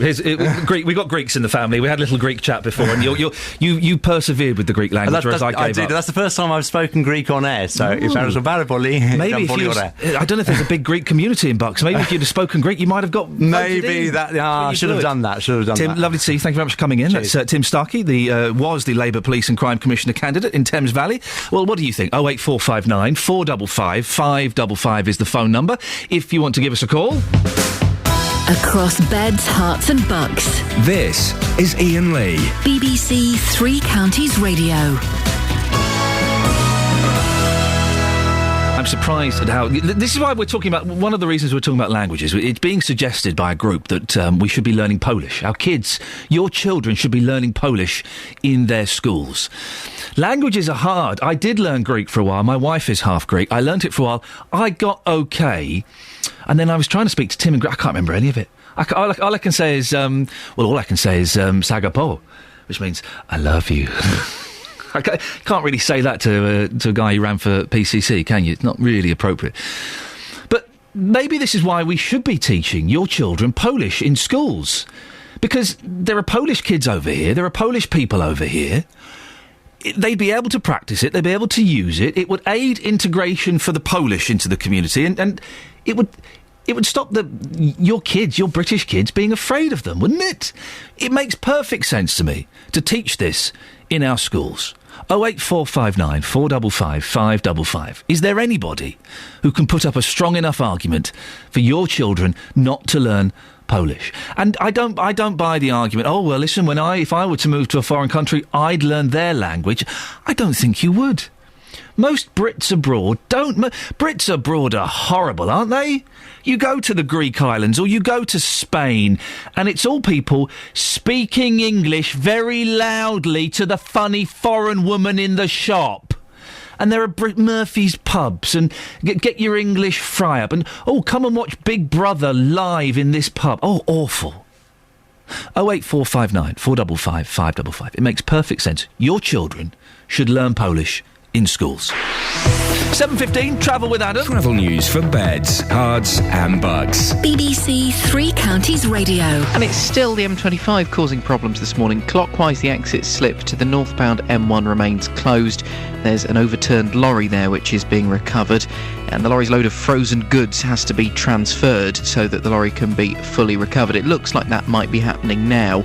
As it stands, diversion, you have to continue on the M25 round to junction 21A, head south on the A405 and then join the M1 at junction 6. Further round clockwise, we've now got a lane closed on the entry slip road at junction 21A, so people joining the M25 there are going to have a bit of a slow-moving traffic because of an accident with a car and a lorry involved. So that's as you're coming from St Albans onto the M25 clockwise. Anti-clockwise is getting slow. Usual spots from the M1 to the A41 at Kings Langley, Maple Cross to the M40. A5 in Dunstable seems to be slowing down between Church Street and Lynch Hill. And good news for the trains because Chiltern are pretty much back to normal service now in and out of Marylebone after they completed their safety checks. Adam Glynn, BBC Three Counties Radio. Adam, thank you very much indeed. Right, 7:16, it's Tuesday the 14th of May. I'm Iain Lee and these are your headlines on BBC Three Counties Radio. The Taxpayers Alliance is accusing the Thames Valley Police and Crime Commissioner of going on a spending spree with public money by hiring a chauffeur at a cost of £20,000 a year. The Conservatives will publish draft legislation today guaranteeing an in-out referendum on the EU before the end of 2017. In sport, Watford will face Crystal Palace in the Championship playoff final after the London side 2-0 semi-final second leg victory at Brighton last night. The weather today for Beds, Hearts and Bucks, sunshine and showers with a top temperature of 12 degrees. Coming up before 7:30, we'll be finding out why outside of London, Milton Keynes has the highest number of families with children living in B&B accommodation. BBC Three Counties Radio.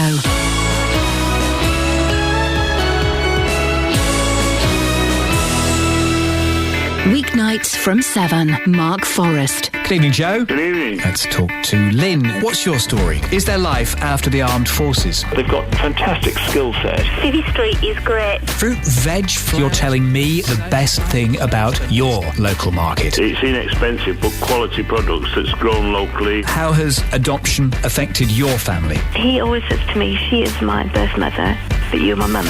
Mark Forrest. Weeknights from 7 on BBC Three Counties Radio. Sue has emailed in and about learning Polish in the schools. Ian, with regard to Polish in the curriculum, no. She's put those in capitals. That means she's shouting. Anyone living here should speak the language. There are also some 50-plus languages spoken in many city schools, including that of Luton. Asian languages, which are more widely spoken, should be put on the curriculum before Polish. Well, Sue, just to interrupt that email, Polish is the most spoken language in Britain after English. She continues, English is the world's business language. Well, I would suggest that's changing to Chinese. French is the diplomat's language. Sorry? Is it? I suppose it is in certain respects. And German, the second business language. Spanish is more important too, as the Americas speak it, and it's needed in American business more often than not. Well, Spanish, I don't think, is particularly spoken in American business. It tends to be, and this is a generalisation, the kind of the poorer the people who speak Spanish in America. 08459 455 555. Sue is against learning Polish, but maybe you're for it. A couple of Facebook comments. Chris, there's no reason why we shouldn't. It's always a good thing to learn a new language. Matthew, no way. We should stay with the English curriculum. Well, it would be part of the English curriculum. It's hard enough for school children to cope with lessons as it is already. Why make it more complicated? Well, Matthew, why teach them more things? Why teach children more things? Mark, of course it should be taught. It's fast turning into the first language in Luton. And Gary says on facebook.com/BBC3CR, if we're going to teach a language, why not do a useful one and learn Japanese? As it's been suggested, it is the language of business. Now, Japanese is a fun language. I learned Japanese. Konnichiwa, konobasu wa toki no ikimasu ka? That's all I can remember. Oh, kore wa dare no kasa desu ka? Kore wa dare no kasa desu ka? Whose umbrella is this? You see? Those are the phrases that we need to be learning. Japanese is a great language to learn. Now, in the second of our reports on homelessness, we look at Milton Keynes. The new city has the highest number of families with children outside London living in B&B accommodation for longer than the legal limit of 6 weeks. Milton Keynes Council spent almost £370,000 housing people at the Ash Rose Hotel in Bedford last year. One of those who was housed there is Ilas Ali, who's been living in a bedroom with his wife and 2 children for 2 months. Our reporter, Tony Fisher, went to meet him. That's what they put us in. I mean, it's not very nice, but, I mean, we've got no choice, really, do we? No. Can you describe, how did you become homeless? Because we used to stay with our brother. He needed his house. He gave us enough time, notice. And I went to the council, and that's how I ended up here. When you went to the council, did you expect to end up in a hotel in Bedford? No, I thought maybe somewhere in Milton Keynes. But obviously it was a surprise. And then before that day, they did warn us it could be in Bedford or Northampton. But I did ask, it would be better if it was in Milton Keynes for me, because obviously my daughter goes to playgroup in Bletchley, and also I have work in Bletchley. So you work in Bletchley, your daughter goes to school in Bletchley, and they've put you up in a hotel in Bedford? Yeah, that's right. So did they explain why they put you up in either here or they suggested Northampton? Why not Milton Keynes? Because there's nothing available in Milton Keynes for them. This was the place available at the time, so we had to take it. And how do you feel about living here for the next few months? Well, it's hard. It's very, very hard. But we've got no choice, though, have we? It's either here or nowhere. Basically, it's very cramped, as you say. Fridge in the corner, TV, chest of drawers, bunk bed, and a double bed. Yeah. And that's it? That's it. And you have communal washing facilities and kitchen area. Yeah, and sharing bathroom and sharing kitchen is not easy. Plus, the kitchen stays locked after 9:30 at night. So if you need anything for the baby, that's it. You're done. And so, what's the latest from the council? What have they said to you? What's the latest situation about moving to Milton Keynes? The latest is I had a chat with them because our Ramadan is coming soon, which is going to be in July. So I need somewhere to eat, because at night time we eat. During the daytime we can't eat anything. So they're going to see if they could provide us with anything. If not, they're going to have a word with the downstairs people to see if they could open the kitchen for us. So, yeah. And if they can't open the kitchen for you? Then they'll have to sort something out, because we can't go hungry without eating anything, can we? Plus we can't go out to eat because we've got 2 little children. Would you rather be in a situation like this but in Milton Keynes? Would that be better? I'd prefer, yeah. At least it'll be easier for us to communicate for school and my work, and a bit much less hassle, to be honest. So as it stands, you don't know how long you're going to be here or when you'll be able to be living in Milton Keynes? No, that's it. Well, in the last 24 hours, we've heard that Mr. Ali and his family have been offered a house. Listening to that is Labour parliamentary spokesperson for Milton Keynes, Andrew Pakes. Morning, Andrew. It's Good not. morning there. It's not right, is it? These families having to stay in unsuitable accommodation for longer than 6 weeks, and on top of that, it's outside Milton Keynes. Oh, it's terrible, isn't it? I hear time and again stories of, very similar to the case study you've just had for your listeners there, of families really struggling to make ends meet. Now, we like to think of Milton Keynes as a big, bold, brassy, successful city, and it is for many people, but we know that with the tax credit changes, with the economy still struggling to get on, many families are finding it really difficult. And I think it comes down to, for me, really a lack of affordable housing is the key issue. It's disgraceful that, for a big borough like ours in Milton Keynes, we're having to send people to Luton or to Bedford or other areas just to try and, house them whilst Andrew, we sort out... if there is a lack of affordable housing, what's the problem? What's the solution then?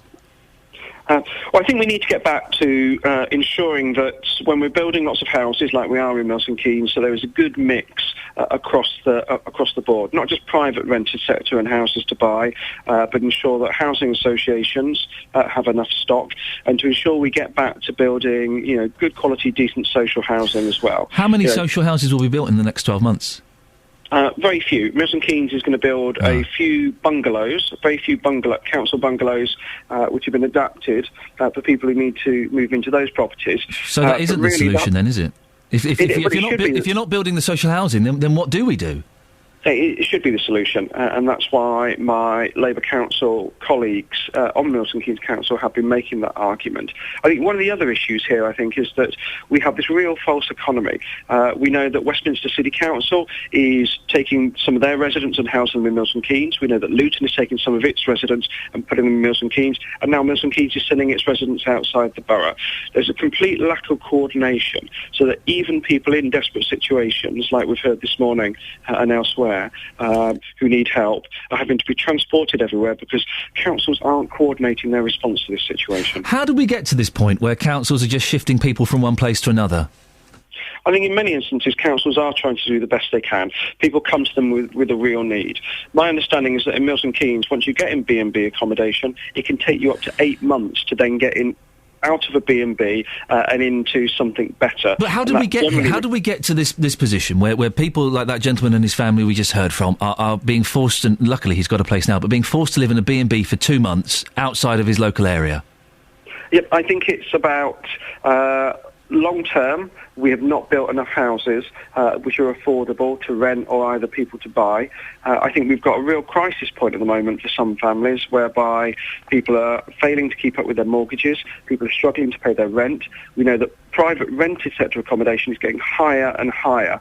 And I think, particularly for private rented sector, we need some real controls, not to stop the market working, but to ensure that landlords have to offer a fair rent to people who need it, and to ensure things like deposits, the quality of housing you get. You can't be ripped off by your landlord. Your landlord has to treat you fairly. So we can try and keep people in their homes rather than exporting them out into a B&B. Andrew, people are being moved out of their areas. People from London boroughs are being moved to Bletchley. People from Luton are being moved to Central Beds. It's not the solution, is it? Oh, it's a crazy system, absolutely crazy. And what really is heartbreaking is that it's not just me saying it's crazy, it's not just, the policy wonks out there. It's when you hear the stories about the families with really young children. Some of them are being moved into B&Bs that don't have laundry, don't have kitchen facilities, have to share bathroom facilities. People are being taken out of their local community. I think we have a real duty to look after, families with children and ensure that those kids get the best start in life so that these patterns of problems don't repeat themselves. Well, thank you very much for coming on. That's Labour parliamentary spokesperson for Milton Keynes, Andrew Pakes, 08459 455 555. I asked you earlier on, are you bothered by Europe? Not whether we should be in or out. Are you bothered by it? Apparently only 1 in 10 people are that bothered, but it seems to be a big news at the moment. Well, some of you, I don't think, quite understood the question. Andy is texted in, could we trust the House of Commons if we come out of Europe? Look at the pesticides that are killing the bees. The British government were the only ones saying to keep using it. Thanks to Europe, it's now banned. Dave says we should get out of the EU now. It's not done the UK any good at all. OK, the question was, specifically, are you bothered about Europe? Yes or no? Maybe a little reasoning why. Not should we get out, should we stay in? Are you bothered? Mary in Hemel has understood the question. Thank you, Mary. The issue of the EU is a smokescreen by government to divert our minds from the state of the economy, changes to the NHS, etc. And I think, would I be right in saying those are the only 3 texts we've had, which would imply that you're not that bothered by Europe? That it's a nice thing to get us all a little bit excited and all a bit of tub thumping, but really, we're not actually that bothered. There may have been one or two more texts about it, but 08459 455 555. Travel, here's Adam. Travel news for beds, cards and bugs. BBC Three Counties Radio. I'm going to start with a look at the trains because we've got further problems now for Greater Anglia. These are separate to the ones they had earlier this morning. Delays of up to 20 minutes between Liverpool Street and Cambridge and Bishop Stortford. They had a signalling problem at Hackney Downs. Now, thankfully, they do seem to have sorted it relatively quickly, but as yet, no estimate for when they'll get things back to normal. So delays of up to 20 minutes along that route, and it's affecting the Stansted Express as well. On the roads, M25 clockwise, slow moving. The exit Slip Road to the northbound M1 is still closed because of this spillage of diesel following a lorry that overturned early this morning, and they're doing the recovery work now. It's been shut since about 3:20 this morning. They're recovering the load of frozen goods off that lorry, transferring it to another one. Minor restriction on the anti-clockwise entry slip where the 2 slip roads meet. The diversion for anyone on the M25 clockwise, you have to just continue on to junction 21A, go down the A405 and then join the M1 northbound at junction 6. Further round clockwise, we've got a lane closed on the entry slip road at junction 21A, that's the St Albans junction, an accident with a car and a lorry involved. We've also got the usual anti-clockwise traffic on the M25, M1 round to Kings Langley and Maple Cross to the M40, and the A1 starting to slow at the Black Cat roundabout, looking quite busy onto the Great Barford bypass there. Adam Glynn, BBC Three Counties Radio. Adam, thanks very much indeed. 7:30, sing hosannas. JVS won a Silver Sony Award last night to celebrating. He's buying everybody at BBC Three Counties breakfast. Thanks, Juvs. Here's the news with Catherine Boyle. Across beds, hearts and bugs. This is BBC Three Counties Radio.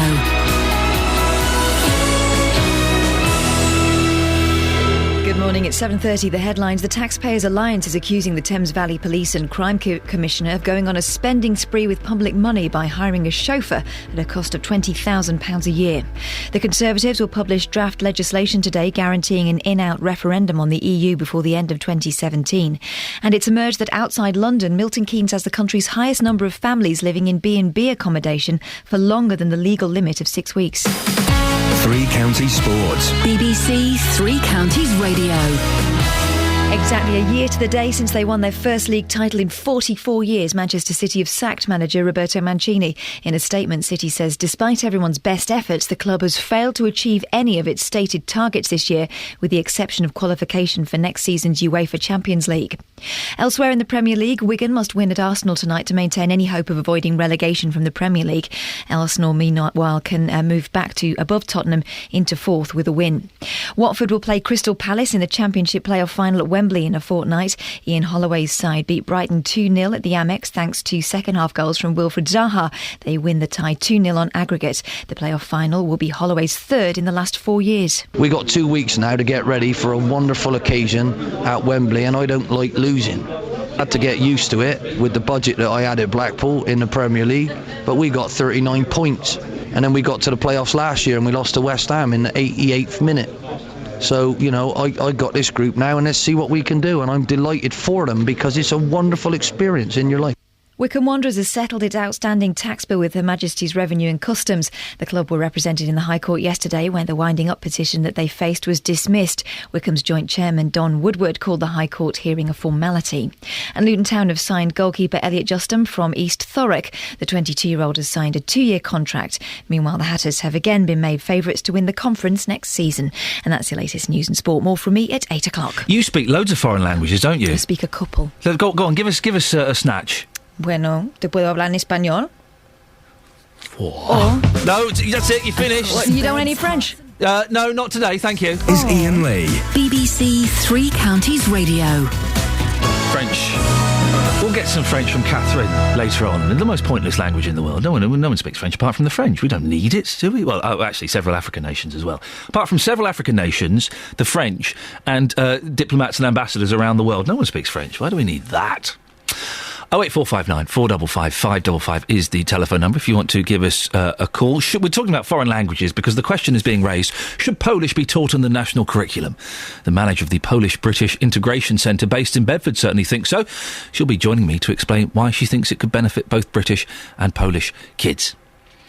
Now, another schooling subject. How good is your grammar? Do you know your adverbs from your adjectives? Is it necessary to know how to spell necessary? I'm not very good on apostrophes. I'm not. I kind of... bit of potluck every now and then. Well, anyway, it's certainly necessary if you're 11 years old and about to sit the government's new spelling and grammar test. More than 500,000 children will sit the exam today.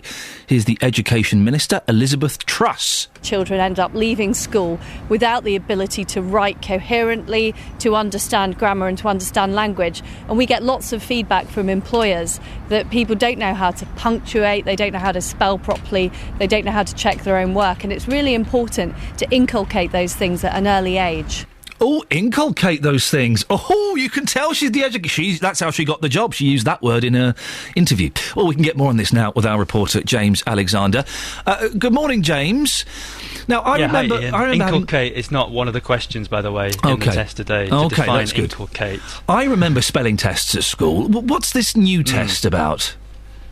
Well, this is a new part of the SATs tests that all children take now in their final year of primary school. It's an hour-long exam testing spelling, punctuation and grammar, or SPAG for short. You heard there the Education Minister. She says in lots of other countries where they have tests like this, like Singapore, she says it's driven up literacy standards. It's all part of a wider government agenda, a kind of back-to-basics approach in schools.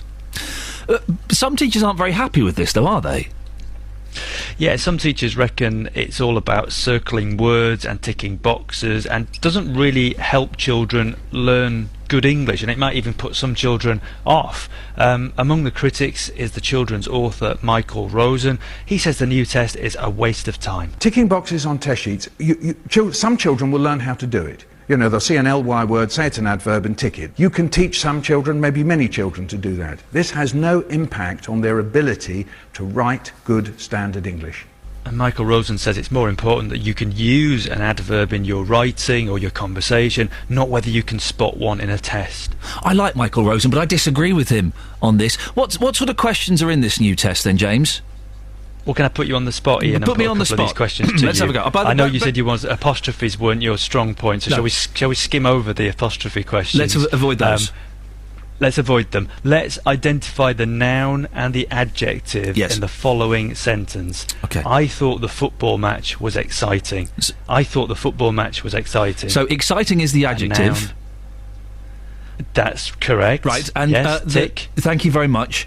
And now a verb is a doing word, so a noun is a thing. So football. Exactly. Well, yeah, the football match. Football match. Exactly. Football. Well, there we Gold go. star. There Gold we go. star. Thank you. Top Easy. of the class. Easy. What about the spelling? Go on, I'm good at spelling. I'm good at spelling. Go on. Good. Oh, you've set yourself up now, you see. You've raised my expectations. What about accommodation? Give me that word again. Accommodation. Accommodation. Accommodation. ACCOMADATION. Oh, that's gone badly wrong Ian, two M's. in many different ways. Two M's, but then it's an O and not an A. Oh. No, you see, you made the fatal mistake there, saying you were good at spelling. So I went straight to the hardest one, and you've let yourself down. But good on the nouns and the adjectives. But homework required. James Alexander, thank you very much indeed. He sounds like a teacher, though. You've let yourself down. I could have done it. He pronounced it accommodation. He said accommodation. It's he's the one who to blame. Sack him. Sack Alexander. He's gone. Good. 08459 455 555. Across beds, hearts and bucks. This is Iain Lee. BBC Three Counties Radio. Just a quick moment to tell you what's coming up after 9 o'clock. The Sony Award-winning Jonathan Vernon-Smith will be on. He's joined by a man so desperate to lose weight that he's quit his job because he fears it will cause a heart attack. Mike from Luton is worried that he won't see his 11-year-old son grow up because of his weight problems. And JVS is asking what your advice for 25-stone Mike would be. JVS show from 9 here on BBC Three Counties. One suggestion, walk more, eat less. I don't know. I mean, I know it's not as simple as that. and food can be viewed as an addiction, but definitely Walk More, Eat Less is one way to start that. Now, we've been talking about the PCC for Buckinghamshire, Anthony Stansfeld, who is, he got in a little bit of hot water for setting up what some have described as a sham office. He denies it, which meant he could claim expenses to and from work. That ended after a couple of months. He's now spending £20,000 a year of your money on a chauffeur. Well, Tony Page, is a Labour councillor who sits on the Thames Valley Police and Crime Panel, which holds the PCC, Anthony Stansfeld, to account. Tony, the panel meets on Friday. What will you be saying about Mr Stansfeld?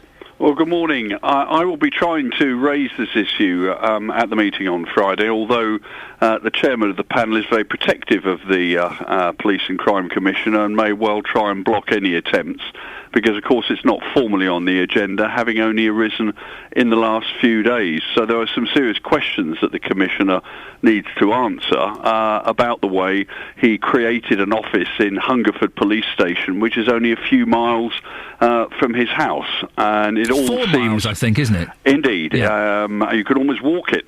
And it all seems very odd, and it's resulted in him being able to generate expenses claims of over £1,000, and there are questions that he needs to ask. In fact, in February he claimed over 1,000, and in March 1,300, whereas in December and January it was £34 and 16 respectively, all by dint of creating an office in Hungerford Police Station. Tony, if this does get blocked on Friday, when would the next opportunity arise for you to bring this up?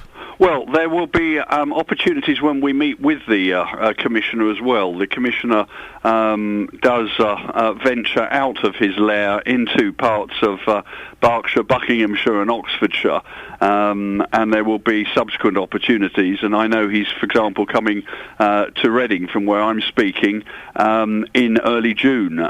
So there will be obvious opportunities. I hope that the chairman of the Police and Crime Panel will allow questioning of the Commissioner, because these are legitimate points of public interest, because the Police Commissioner has created a chauffeur for himself. He appointed an expensive deputy, none of which was declared before the election, all of which costs a lot of money at a time when policing is under pressure.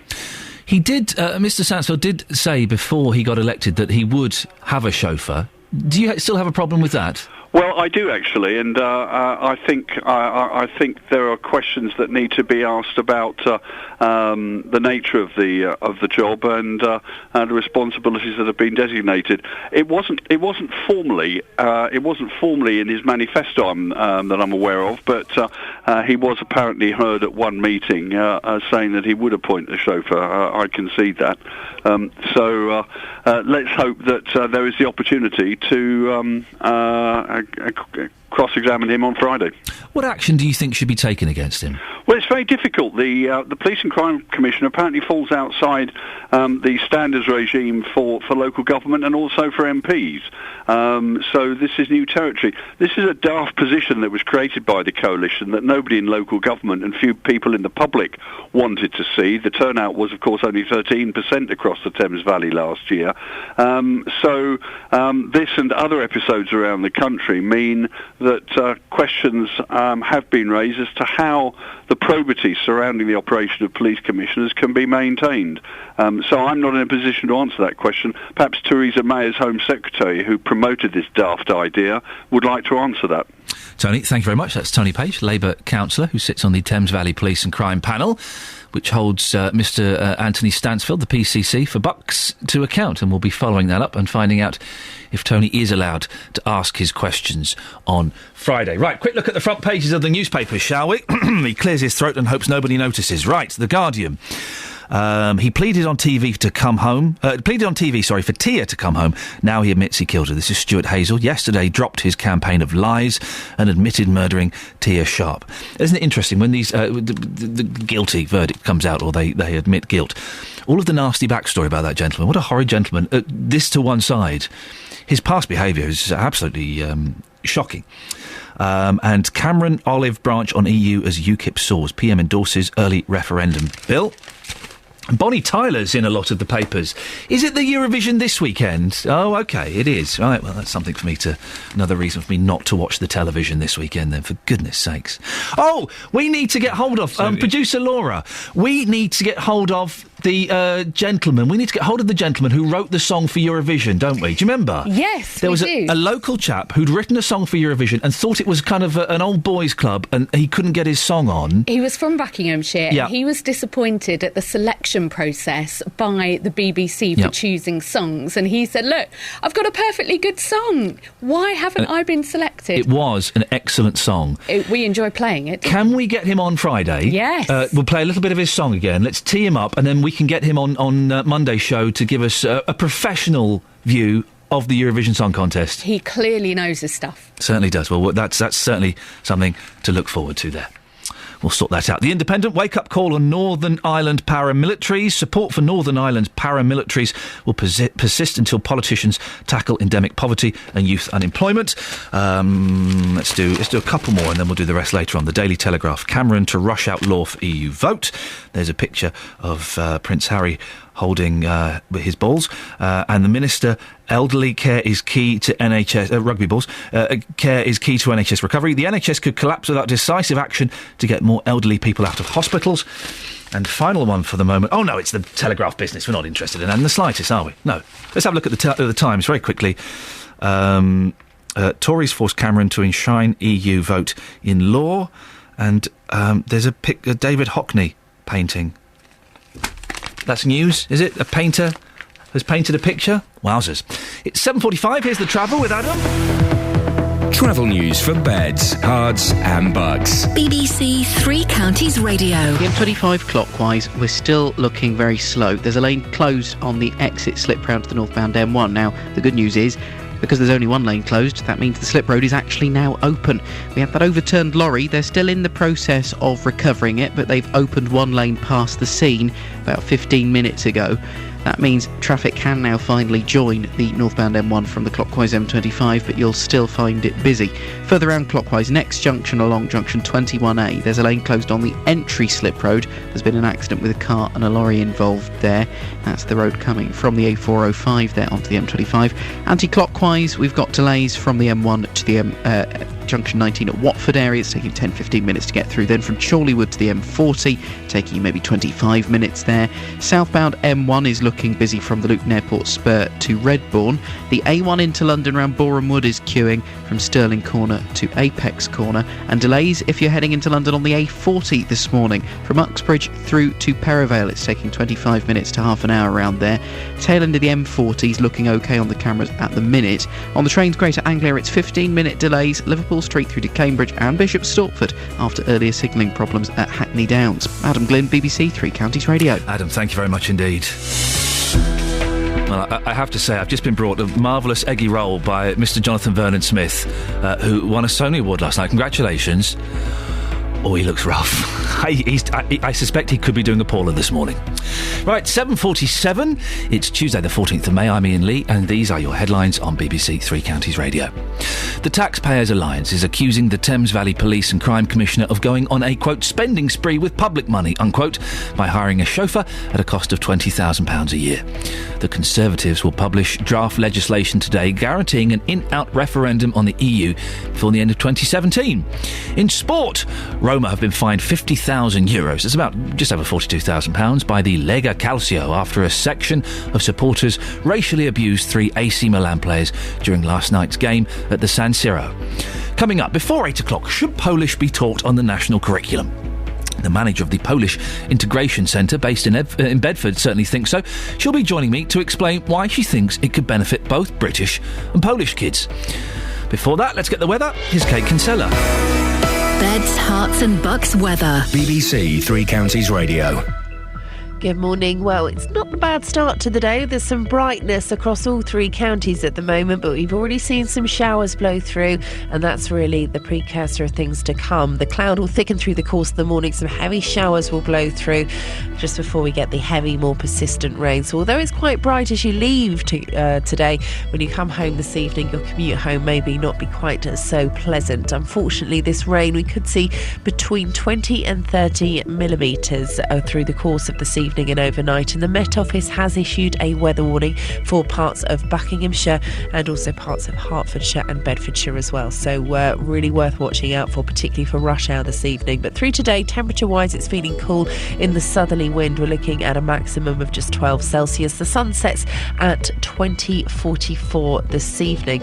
Now, as we head through the first part of this evening, that's when we're going to hit the heaviest of the rain.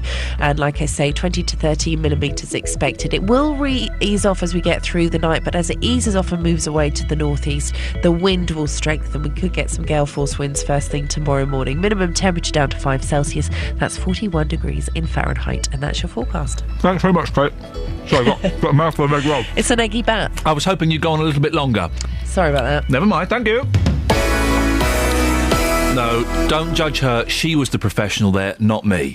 Every weekday morning from 9. The JVS Show. With the biggest questions. Today on the Big Phone-In, I'm asking, would you support some dog breeds being removed from this country? Should traffic wardens be more lenient? Would the government be right to drop the minimum price for alcohol? And the biggest opinions. I think the tax is completely unfair. It doesn't matter how old they are or how young they are. They're still your children. It doesn't matter whether it's male or female or what. I'm disgusted with the people. You should have cut them people off. The JVS Show. Weekdays from 9. On BBC Three Counties Radio.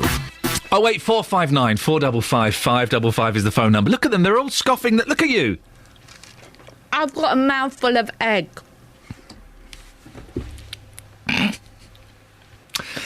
Now, it's her last day with me. She don't care anymore. Now, you or your kids may have learnt some French or German at school, maybe even Spanish or Italian. Well, what do you think about the idea of Polish being on the curriculum? The manager of the Polish-British Integration Centre, based in Bedford, is calling for that to happen. She believes it would help British and Polish children integrate better and accept differences. Mags Brady also says that many Polish children lose the ability to read and write, and it's difficult for them to become properly bilingual. Well, back in January, we did tell you that Polish had become the most commonly spoken non-native language in England. Well, Mags joins me now. Good morning, Mags. Good morning. Why should children learn Polish rather than French, German or Spanish? I see the benefit of learning in the classroom, and then straight away, once the children are out of the class on the playground, meeting with the native speakers of Polish, could give them such boost of language and improve their language skills that I can see them benefiting greatly and actually developing those language skills to a good level at an early age. But Polish is spoken by so few people. It's not spoken around the world particularly. Why is it important for British children to learn Polish? Well, as you know, from the results of this census, there is quite a few Polish speakers in Britain. Polish is considered to be the second language of Britain, and according to the census results, and that proves that there is quite a few Polish people and Polish speakers here that interaction of languages could happen. Do you think that young Polish people are losing their roots and losing what it means to be Polish? I think quite a few of them do. There is some parents do their best to keep them. They send them to Saturday schools. They pay for private tuition. But of course, being a migrant means working quite a lot, and in a busy working schedule. The time for children is not always secured, and if they don't have a parent who is determined and can devote a lot of time to that development, yes, they lose their language skills and they lose their identity as such with them. Max, the problem I have with this is Polish is such a hard language. It's so hard. Well, it depends. It depends how you look at this. It's easy yes. for you. You're Polish. Yes, but take the example of my stepdaughter who came to contact with Polish when she was 6. At the moment, she's 26, and she's a fluent speaker of Polish, and she's actually never learned at school. Well, she has, because she went to Poland for 1 year, but she gained the skills very quickly. as a child, because it's important to start as a child. Of course, yes. We do run Introduction to Polish Language to adults, but then it's not as easy. Max, sorry to interrupt, we're running out of time, and I'm going to go to my report in a second, but final question. Mm-hmm. We've had several people this morning get in touch saying, why should we learn Polish? They come over here, they should learn English. What would you say to those people? Well, we are learning English, but if we could give you the opportunity to learn some of our language, it's something that we feel, we've got to offer for you. And if you would like to benefit from that gift, here it is. Max, give me a simple phrase to say in Polish. Well, dzień dobry. Yeah, a simple one. Mm-hmm. Is that it? When dzień dobry? Dzień dobry means good day. Good day. Well, Mags, listen, it's lovely to talk to you. Thank you very much for taking the time to join us this morning. That's Mags Brady she's the manager of the Polish-British Integration Centre. Well, it seems to make sense to me. I know some of you seem very disappointed by this, and, well, hang on a minute, he's come over here, nicking our jobs. I should learn English. Well, they are learning English. So why don't we reciprocate and learn a little bit of Polish? Facebook.com/BBC3CR. Gary says, we are in the UK. The main language spoken is English. I have no problem with people coming here, but if they do, they should speak our language, English. You start with Polish, when will it end? With Russian, Italian, Romanian, Chinese, Japanese, etc. He listed lots of different languages he doesn't want to learn. And Rich says, my 4-year-old daughter who lives in Luton and has some Polish friends has already started picking up the language and is keen to learn it. Why should it be different to the other European languages which are taught at school? 08459 455 555. We've got a text here as well. Val says they would not fund English lessons in other countries. They should learn English before they come here. Wowzers. OK, well, let's see. Is Justin ready? Can we go to... we've sent out our reporter, Justin Daly, to find out what people have been thinking about this. Justin, what have people been saying to you? Well, Ian, if you believe the back of certain buses at the moment going across Bed, Sarts and Bucks, so we are local and we are vocal, of course, with your picture on the back of these buses. Enough said about that. What I would say, I'm out on the streets every single day getting opinions, and in the last year or so, I keep on hearing this phrase, me no speak English. And what I would say, that is getting worse. We spoke to a Polish... Are you out on those streets in the 1970s? No. Me no speak no English? Yes, I've heard it more and more in the last year. We heard from a Pole earlier on who said that when he came to this country, he came to this country for a better life, and it infuriates him that people from Poland come here and they can't speak the language. That's coming from somebody who is Polish. Well, I'm in Bedford this morning. Some people think that learning Polish in schools is a great idea. Other people... they don't think it's a great idea, but they can't really explain their reasons. Well, here's some of the views I've heard this morning. Now, sir, you're part Polish. Do you think that Polish should be taught as a language in schools? I think because of the way we are at the moment as a country, we're getting more and more international people. It'd just be helpful if we could communicate. I mean, I have a lot of influence in the community because of a lot of people that I know are Polish.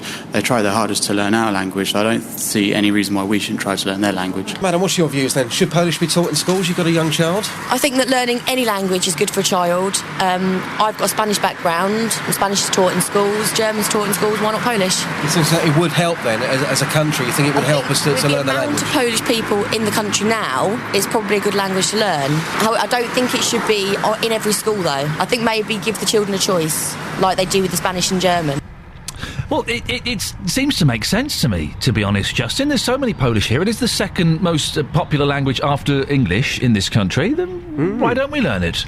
I mean, you think so? I mean, you've heard some views there from people saying it's a great idea. Yesterday, I couldn't find anybody. We've got some views coming up after 8 of those who think it's absolutely ridiculous. But again, that they can't really explain their reasons. It is the second most spoken language in this country. But again, to flip that coin, I spoke to a Polish person yesterday who said to me, you can only use Polish in Poland, right? Her words, not mine. Other languages that children could learn could be spoken in other countries as well. So, obviously, fors and against with everything, but certainly strong views coming in. And Justin, sorry, just remind me what you've been hearing every morning on the streets.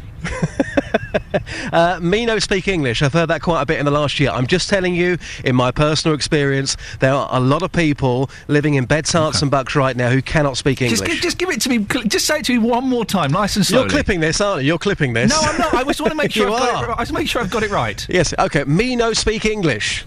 Thank you very much, Justin Dealey. 08459 455 555. Right, here's Adam with the travel. Travel news for beds, cards and bugs. BBC Three Counties Radio.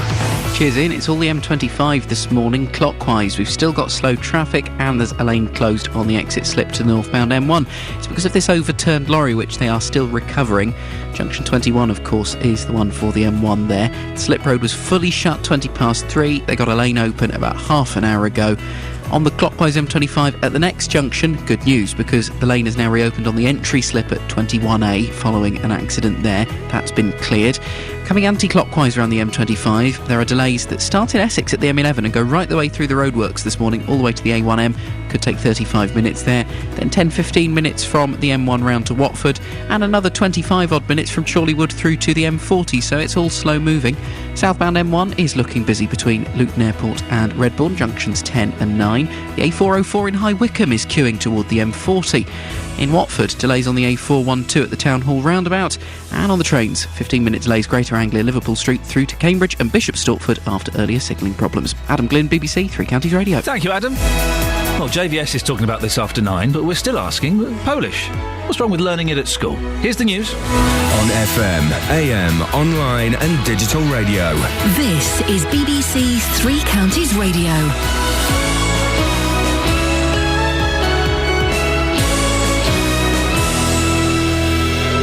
It's 8 o'clock. The headlines. Police Commissioner spending in the spotlight, calls for Polish to be added to the curriculum, and Watford set to play Palace at Wembley. BBC Three Counties Radio. The Thames Valley Police and Crime Commissioners being accused of going on a spending spree with public money for hiring a chauffeur at a cost of £20,000 a year.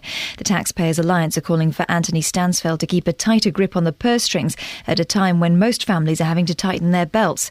Labour's Tim Starkey stood against Anthony Stansfeld in the PCC elections. He's also questioning the move. To put it in context, I believe only 5 members of the Cabinet have dedicated drivers. At a time when we are seeing 20% cuts to police funding, it sends out completely the wrong message if somebody at the top of the organisation. David Cameron's latest attempt to deal with unrest in his party over Britain's relationship with the European Union appears to have failed. The Conservatives will publish draft legislation today guaranteeing a referendum on whether to stay in the EU before the end of 2017. The move's being seen as a way of placating Tory MPs who are planning to support a Commons vote tomorrow, criticising the failure to mention the referendum in the government's programme of legislation. It's emerged that outside London, Milton Keynes has the country's highest number of families living in B&B accommodation for longer than the legal limit of 6 weeks. Milton Keynes Council spent £370,000 housing people at the Ashrose Hotel in Bedford last year. One of those currently placed there is Ilas Ali, who's been living in a bedroom with his wife and 2 children for 2 months. They did warn us it could be in Bedford or Northampton, but I did ask it would be better if it was in Milton Keynes for me, because obviously my daughter goes to playgroup in Bletchley and also I have work in Bletchley. Members of Bedford's Polish community are calling for their language to be taught more widely in schools. According to the Polish-British Integration Centre, private classes are not enough, as Serena Farrow reports. The manager of the organisation says it'll help both English and Polish children to communicate with each other, particularly outside of school. Mags Brady also says it would make integration easier. She claims that many young Polish people forget how to read and write their native language, so never actually become bilingual. Therefore, this would allow them to preserve both. Congratulations were in order this morning for our colleague Jonathan Vernon-Smith and his team after they scooped silver at the Sony Radio Academy Awards last night. The JVS show was a winner in the Best Speech Programme category, with judges praising the team for their knack of finding interesting stories and telling them well.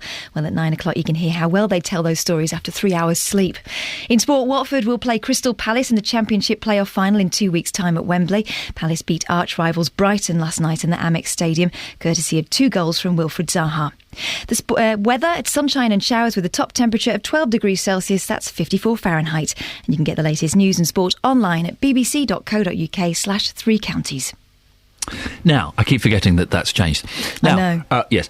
So, I cut you off in your prime earlier on. You were speaking a foreign language that was marvellous to hear. I don't know what it was. I'm not that bothered. But you... Estaba hablando español. OK. Yeah. But you also said you can speak the French. Let's hear some of that. Mais qu'est-ce que tu veux que je te dise? And can you say anything in French? Yeah. Do you know all the words? I know quite a lot of words. It's been a long time since I spoke it, but that was what my degree was in. How do you do that? You kind of... Oh, you don't really care. But have you got all the words, like, in French in your head, like the ones you've got in English? I have a very good memory for those sort of things. Wow. I forget quite a lot of the stuff. That's brilliant. Well, thanks. Is that enough attention on your boring skills of speaking a foreign language? Oh, God, I thought you were actually caring there for a minute. Not the slightest. Couldn't care less. Want to get on with the show. Zut alors.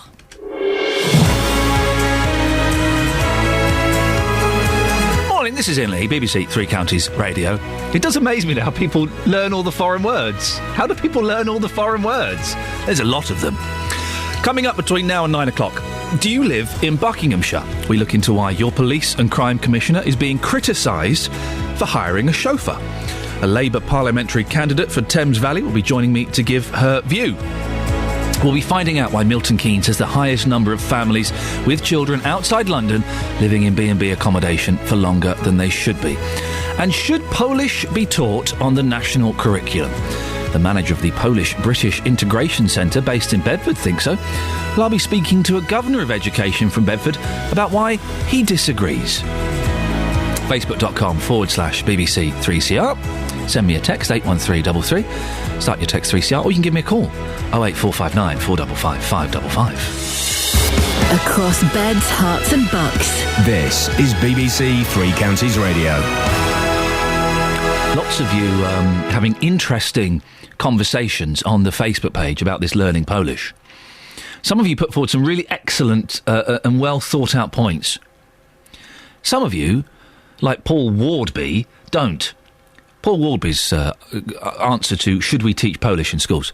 No way! They shouldn't be in our county! Huh? Just to recap what Paul Wardby says, should we teach Polish in our schools? No way! They shouldn't be in our county! OK. 08459 455 555 is the telephone number. If you want to give me a call, you can also send me a cheeky text, 81333. Start your text, 3CR. Now, the Police and Crime Commissioner for the Thames Valley, which covers Buckinghamshire, has been criticised for hiring a chauffeur at a cost of £20,000 a year. Who's paying for it? Oh, me and you. How cool would that be, having a chauffeur to drive you to and from work? Well, previously, Anthony Stansfeld used a small police office near to where he lives as a base from which to claim travel expenses to the head office near Oxford, as expenses cannot be claimed from home. He denies using a sham office to fiddle his expenses. Robert Oxley from the Taxpayers Alliance explained earlier how it might have increased his expenses claim. Robert, can you explain in simple terms exactly what Mr Stansfeld did? Well, what Mr Stansfeld did is he has to commute from his home to his main office, which is about a 45-minute commute. It's about 37 miles. And what happened is suddenly he set up a small office in one room in his local police station. And every morning he would go there, check in. And then because he'd checked in, it meant that he could now claim his journey on expenses, something that he'd not been able to do. And obviously, you know, that might be within the rules, but to anyone looking at it, that looks like a cynical attempt to maximise the amount of expenses, the amount of taxpayers' money that you could claim. And he kept this arrangement for 2 months, and it ended up costing taxpayers an absolute fortune. How much did it cost for those 2 months? Do we know? They're saying it went up 6,000%, or nearly nearly £450 just for each mile. He received £7 one month and then £450 a month later. Well, that was earlier on in the show. Victoria Growliff is a Labour parliamentary candidate in the Thames Valley area and formerly Labour group leader at Wickham District Council. Victoria, how do you feel about all of this? Well, I've written to Anthony Stansfeld asking him to justify his expense claims. I really want to know, for me it's really important that he shows whether he's accountable to the public, and people in Reading here, and I know people right across your area, will rightly want to know exactly what he's spending on expenses, and have every reason, and right to hold him to account. Do the public have a right to know about every penny that the PCC spends? Well, they have a right to know, yes. They voted him into place. He's working on their behalf, and it's taxpayers' money. Of course they do, absolutely. But it's just a car and a little office, no? Well, it's the little office he says no, is no longer, doesn't he? But it's not a little car from what I can gather. But I guess that's not really the point, is it? The point is that every penny he's spending is our money, and we want to know he's spending it properly and in the most efficient way possible. If he's entitled to the £20,000 a year chauffeur, which, by the way, I would love. I would love one of those guys. Yeah, the only time I get a chauffeur is when I've had a glass of wine and my husband drives me There you go, home. exactly, yes, the husband's taxi. If he's entitled to that and he's not breaking any rules, what's the problem? Well, I guess what we don't know is what the rules are, and that's one of the reasons that I'm calling for more accountability and better rules to stop people putting in expense claims that can be seen as a perk of the job. I think we need clarity on what the rules are. I'll give you an example. It didn't go terribly well for the Kent PCC, but she did employ a youth commissioner, and she was taking that money out of her own salary to pay for the youth commissioner. Now, if our PCC wanted to do that and take the money for his chauffeur out of his salary, I'd have no problem with that, because that's how he wants to use that money. But he's being paid £85,000 a year and £15,000, I believe, as a local councillor, and I think we have every right to scrutinise payments from the public purse for the commissioner and his office. Victoria, what would you like to see happen? I'd like a reply from him first, so let's wait and see what he says back in his reply. And I think I'd like him to be held to account, depending on what that reply says. I think one thing I would like to say is, and I'm, people are very sort of angry with politicians at the moment, and we need to ensure that anybody in public office is held, is accountable to the public, but also brings back a feeling that politicians can be trusted. And I think that this story, from talking to people out on the doorstep, this story has proved that people just feel a bit uncomfortable about it, and that doesn't do him any favours, and it doesn't do us as politicians any favours either. It does seem that we've heard this before, and I thought all this kind of things with MPs had ended, and now it just seems it's shifted along to PCCs. And you know what? Thames Valley Police are experiencing huge cuts at the moment, and 20 grand is a lot of money, and you know what difference that could make to your community. I know what difference it could make to my community. And if you're an average, copper out there, Bobby on the beat, you're a police and community support officer, you are paying your own way to get to work. It's really important that the Police and Crime Commissioner is seen to be above board, and seen to be doing things that is going to benefit his whole community. Victoria, thank you very much indeed. That's Victoria Gralliff, Labour parliamentary candidate in the Thames Valley area, talking about the Bucks PCC, or the Thames Valley PCC, who is claiming £20,000 a year for a chauffeur to drive his car around. Where do I sign up? I have to drive myself into work at 4:30 in the morning. I'd love a chauffeur. I could lie and say I'll be doing work in the back. I wouldn't. I can't read in cars. I get nauseous. I can't do it. Are you the same, producer Laura? I'm exactly the same. Get nauseous. Can't do it. Yeah, and I don't really like sitting in the back of cars either. I like sitting up front. Oh no, I like sitting in the back. Don't talk to me. Not you, the driver. Don't talk to me. I don't like that. I want to just sit in the back, have a doze, listen to a bit of the radio, whatever. But I can't read. I've only just learnt how to read on aeroplanes. Oh, really? Yeah, yes, I've developed that skill. That will come as you approach 40. So, okay. It's your last day with me today. Yeah. Why do you look so happy? Because it's my last day with you today. Unbelievable. Across beds, hearts and bucks. This is Iain Lee. BBC Three Counties Radio. Not here tomorrow. David Prever's in. I'm on another course. 2 courses in 2 weeks. What are they trying to tell me? That I don't know how to do it? They could be, and that they would be pretty good. But that means on Thursday we come back, we've got a new producer, we've got producer Tara, and we'll have been on a course. Thursday's show's going to be awesome. It's going to be the best show ever. You would think. Anyway, we've been talking about learning Polish in schools. Surely it's a good idea. Polish is the second most popular language in the country after English, so it makes perfect sense to learn Polish. Bartek's from Milton Keynes. Morning, Bartek.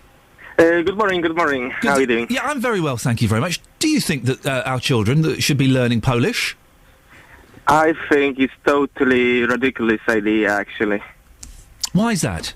It's because the thing is, we're Poles. We're in a foreign country for us, which is England. You know, we're guests over here, and that's us who should learn English. First time when I came to England, it was 2004. I couldn't speak English at all myself, and I did it as quick as possible because it has helped me in everything. Actually, that's the way it should be. Bartek, how old were you when you learnt English? 22. See, that's quite old, isn't it? It's harder to learn languages the older you get. Did you find English a difficult language? No, and there's another thing. English is one of the easiest languages, I think, in the world. So there's no reason why we shouldn't learn it. Because Polish, I know Polish, it's one of the most difficult languages. Do you sounds as well, and the grammar is very difficult. So in English, comparing to English, is very easy. Do you dream in English or Polish? Both languages. Ooh, see, he's a bilingual Yeah. dreamist. Listen to some comments that we've had on the Facebook page. I'm just keen to get your thoughts on these. There's two in particular. We've asked the question, should children be learning Polish in schools? Peter Warby says, no way, they shouldn't be in our county. That's a reference to Polish people. And Steve Tomlin says, too many foreigners here. I should have immigrated years ago. Well, it's emigrated. It's emigrated, Steve, so maybe you could do with a few English lessons. But Bartek, when you hear comments like that, two comments side by side, directed at you and your kinfolk, how does that make you feel? There was a time when England needed an immigrant, and we came here to do actually basic jobs like warehouse and stuff like that, and that Poles gonna do that jobs for all the time. We evaluated, and I've got lots of friends doing quite like managing jobs and stuff like that. So you can expect that we're gonna stay and don't move on. So that's why I think English people, they think we started to take their jobs because we learning. People studying, they getting experience. And stuff like that. We're going to end it next one out of time, but you've expressed yourself far better than Peter Warby and Steve Tomlin on Facebook could, so I thank you for that. It's emigrated, not immigrated, just to clarify that. Right, 8:15, here's the travel with Adam. Travel news for beds, cards and bugs. BBC Three Counties Radio. M25, it's looking very slow. There's a lane closed on the exit slip to the northbound M1 still because of that overturned lorry. And they're doing the recovery work now. It's junction 21 there. It's the clockwise slip road that was originally shut, but they've opened the lane past it. And they've now got a lane closure on the anti-clockwise entry slip road as well, where the two slip roads meet. So it's quite slow both ways on the M25 going past junction 21 at the minute. Anti-clockwise, you've got delays that start in Essex at the M11 and go right the way through the roadwork section to the A1M. Then it's slow from the M1 to Watford, and then busy from Chorleywood to the M40. So anti-clockwise, very slow this morning. A603 in Bedford, we've got very slow traffic between the A421 and the Bedford Road at the Sandy roundabout, not helped by temporary traffic lights that are up through there. I had a call about that this morning, thank you very much. A1 coming into London, Boreham Wood's looking slow, Stirling Corner through to Mill Hill Circus. M40 seems to be doing okay at the minute, but you're going to find queues on the A40 this morning if that's your route into London. From Uxbridge through to Perivale, still looking very busy on the cameras. A5 in Dunstable's slowing up from Church Street through to Lynch Hill. And on the trains, good news, Greater Anglia have sorted things between Liverpool Street and Cambridge and Bishop Stortford. It was signalling problems at Hackney Downs that were causing them some trouble. Adam Glynn, BBC Three Counties Radio. Thank you very much. Right, it's 8:17. It's Tuesday the 14th of May. I'm Iain Lee and these are your headlines on BBC Three Counties Radio. The Thames Valley Police and Crime Commissioner is being accused of going on a spending spree with public money for hiring a chauffeur at a cost of £20,000 a year. The Conservatives will publish draft legislation today guaranteeing a referendum on whether to stay in the EU before the end of 2017. Oh dear, there's a little bit of that egg roll coming up there. Did your egg make a reappearance? A little windy pops there, I do apologise. Now, in sport, Watford will play Crystal Palace in the Championship playoff final in 2 weeks at Wembley. Weather today for Beds, Hearts and Bucks, blah, blah, blah, blah. Coming up before 8:30, will be sun and rain and stuff. We'll be finding out why We'll be finding out why Milton Keynes has the highest number of families with children outside. Don't laugh, it's not funny. You can see why I wasn't at the Sonys last night. whatever. We'll be finding out what stuff. BBC Three Counties Radio.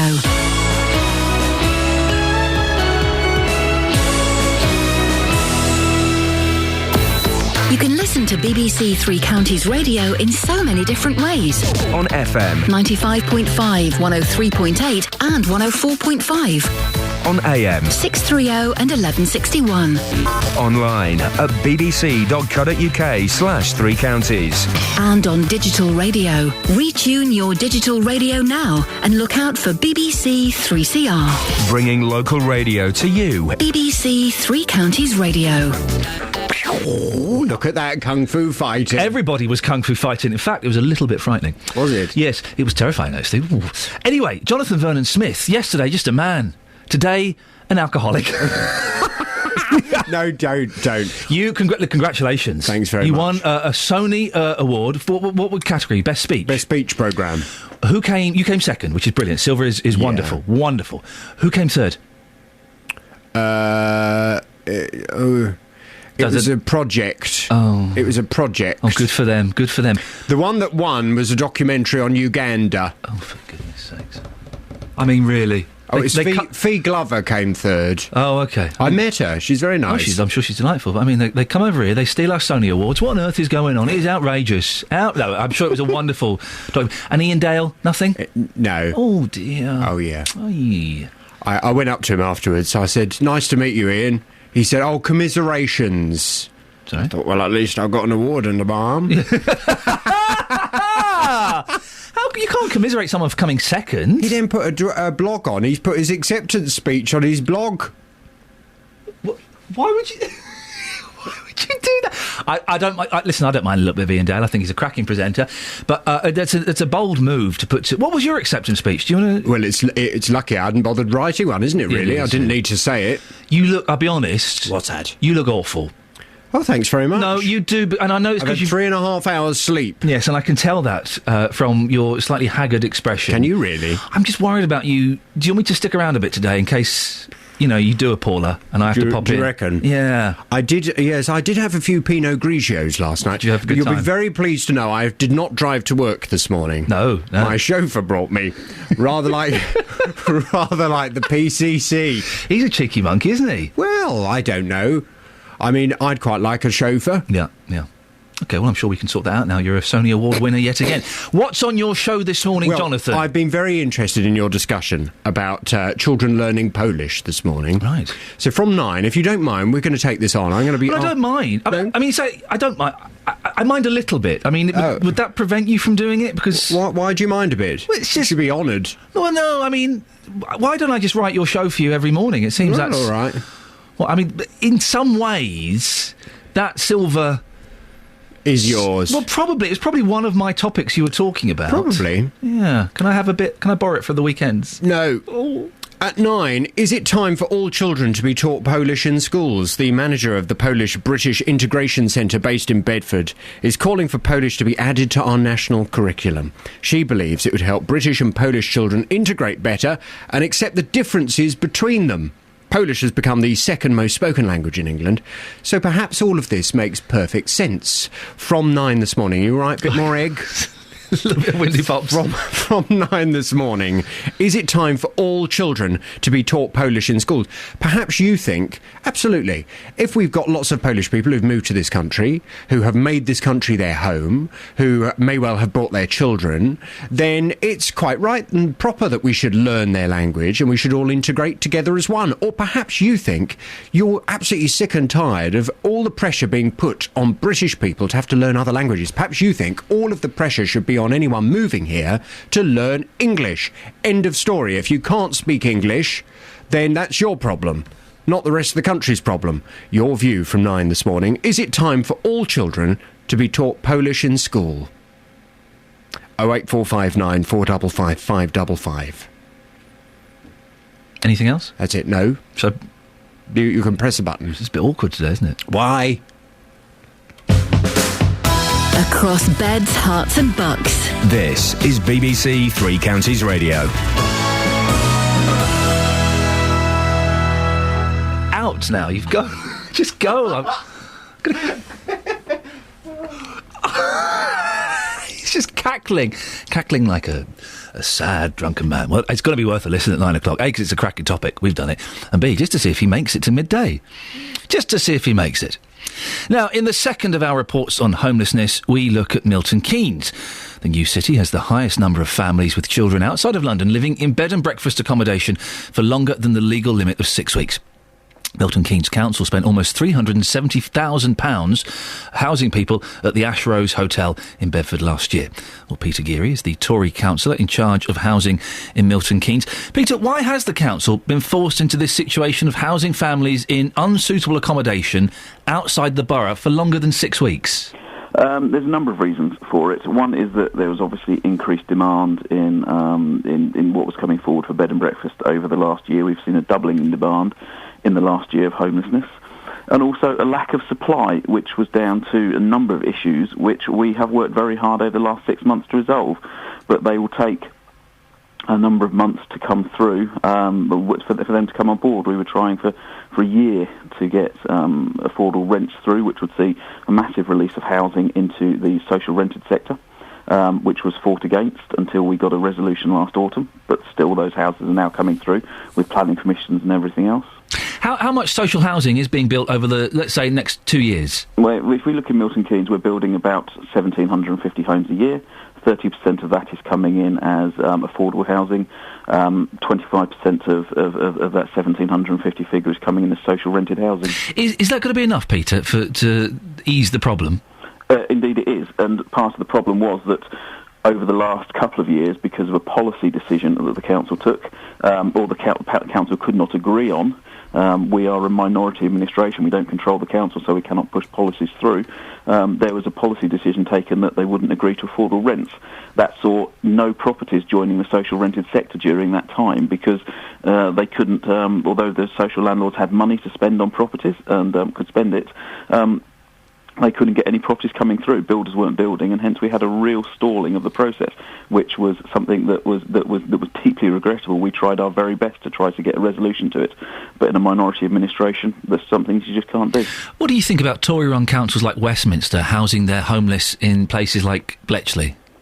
Well, it's not just Westminster, let's be fair. It's places like Luton as well, who are renting homes and sending them up there. And I mean, it's very difficult, and we find it very difficult. The Westminster issue, I don't think, is anywhere near as big as a lot of people say it is. But we also have. It's moving people way out of their area, isn't it? It's kind of just passing them on. It is, and one of the issues we've had is that some councils move them into our area, and we used to have a local residency of 6 months before you became eligible for Milton Keynes to have to house you, and that's another issue that has filtered in. So a council would rent a property for say 9 months.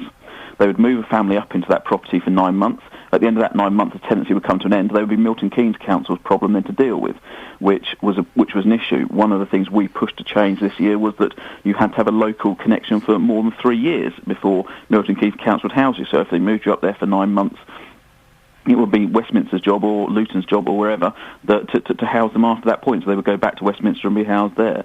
And that's something that was once again fought against by some opposition members. But it's it's very important that local houses in Milton Keynes are for the local people of Milton Keynes initially, and that's what we're trying to get through. Peter, thank you very much. Peter Geary, Tory councillor in charge of housing in Milton Keynes. Me no speak English. Oh, that was the wrong thing, but it doesn't matter. That'll act as a stab. It'll do. Right, quick look at the rest of the front pages. We left off the last three. The Daily Express. The Great EU Revolt, PM caves into rebels on referendum, and Delia Smith, while I'll never return to TV. Delia, it's the same reason I'll never return to TV. They won't have me back. The Daily Mail. After the sole nurse in charge of care for up to 250,000 patients, the out-of-hours doctors on £1,350 a shift. GPs are being paid £1,350 a shift to work for Britain's biggest out-of-hours care provider. This is the 111.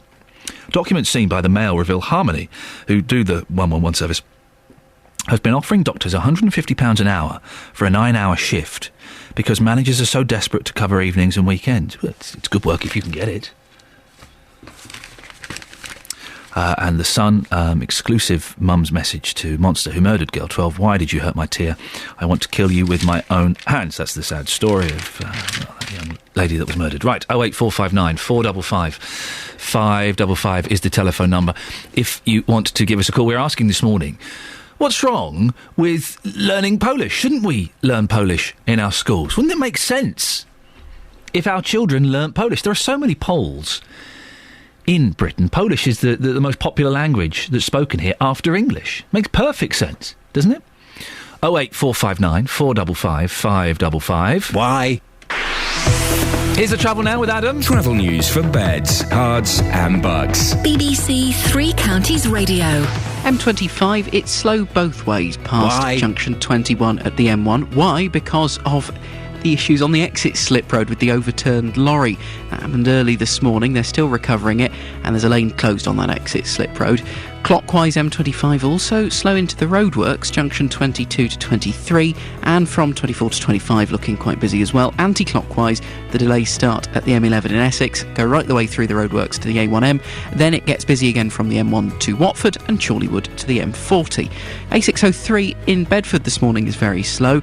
We've got temporary traffic lights up for roadworks, and it's slow between the Bedford Southern Bypass and the A1 at the Sandy Roundabout.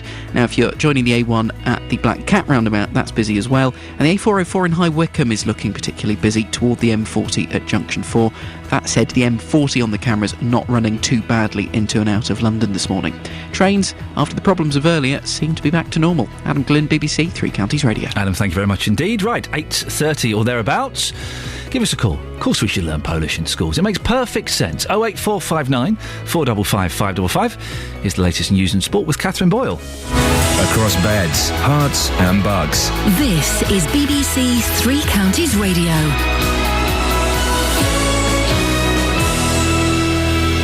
Good morning. The headlines. The Thames Valley Police and Crime Commissioner is being accused of going on a spending spree with public money for hiring a chauffeur at a cost of £20,000 a year.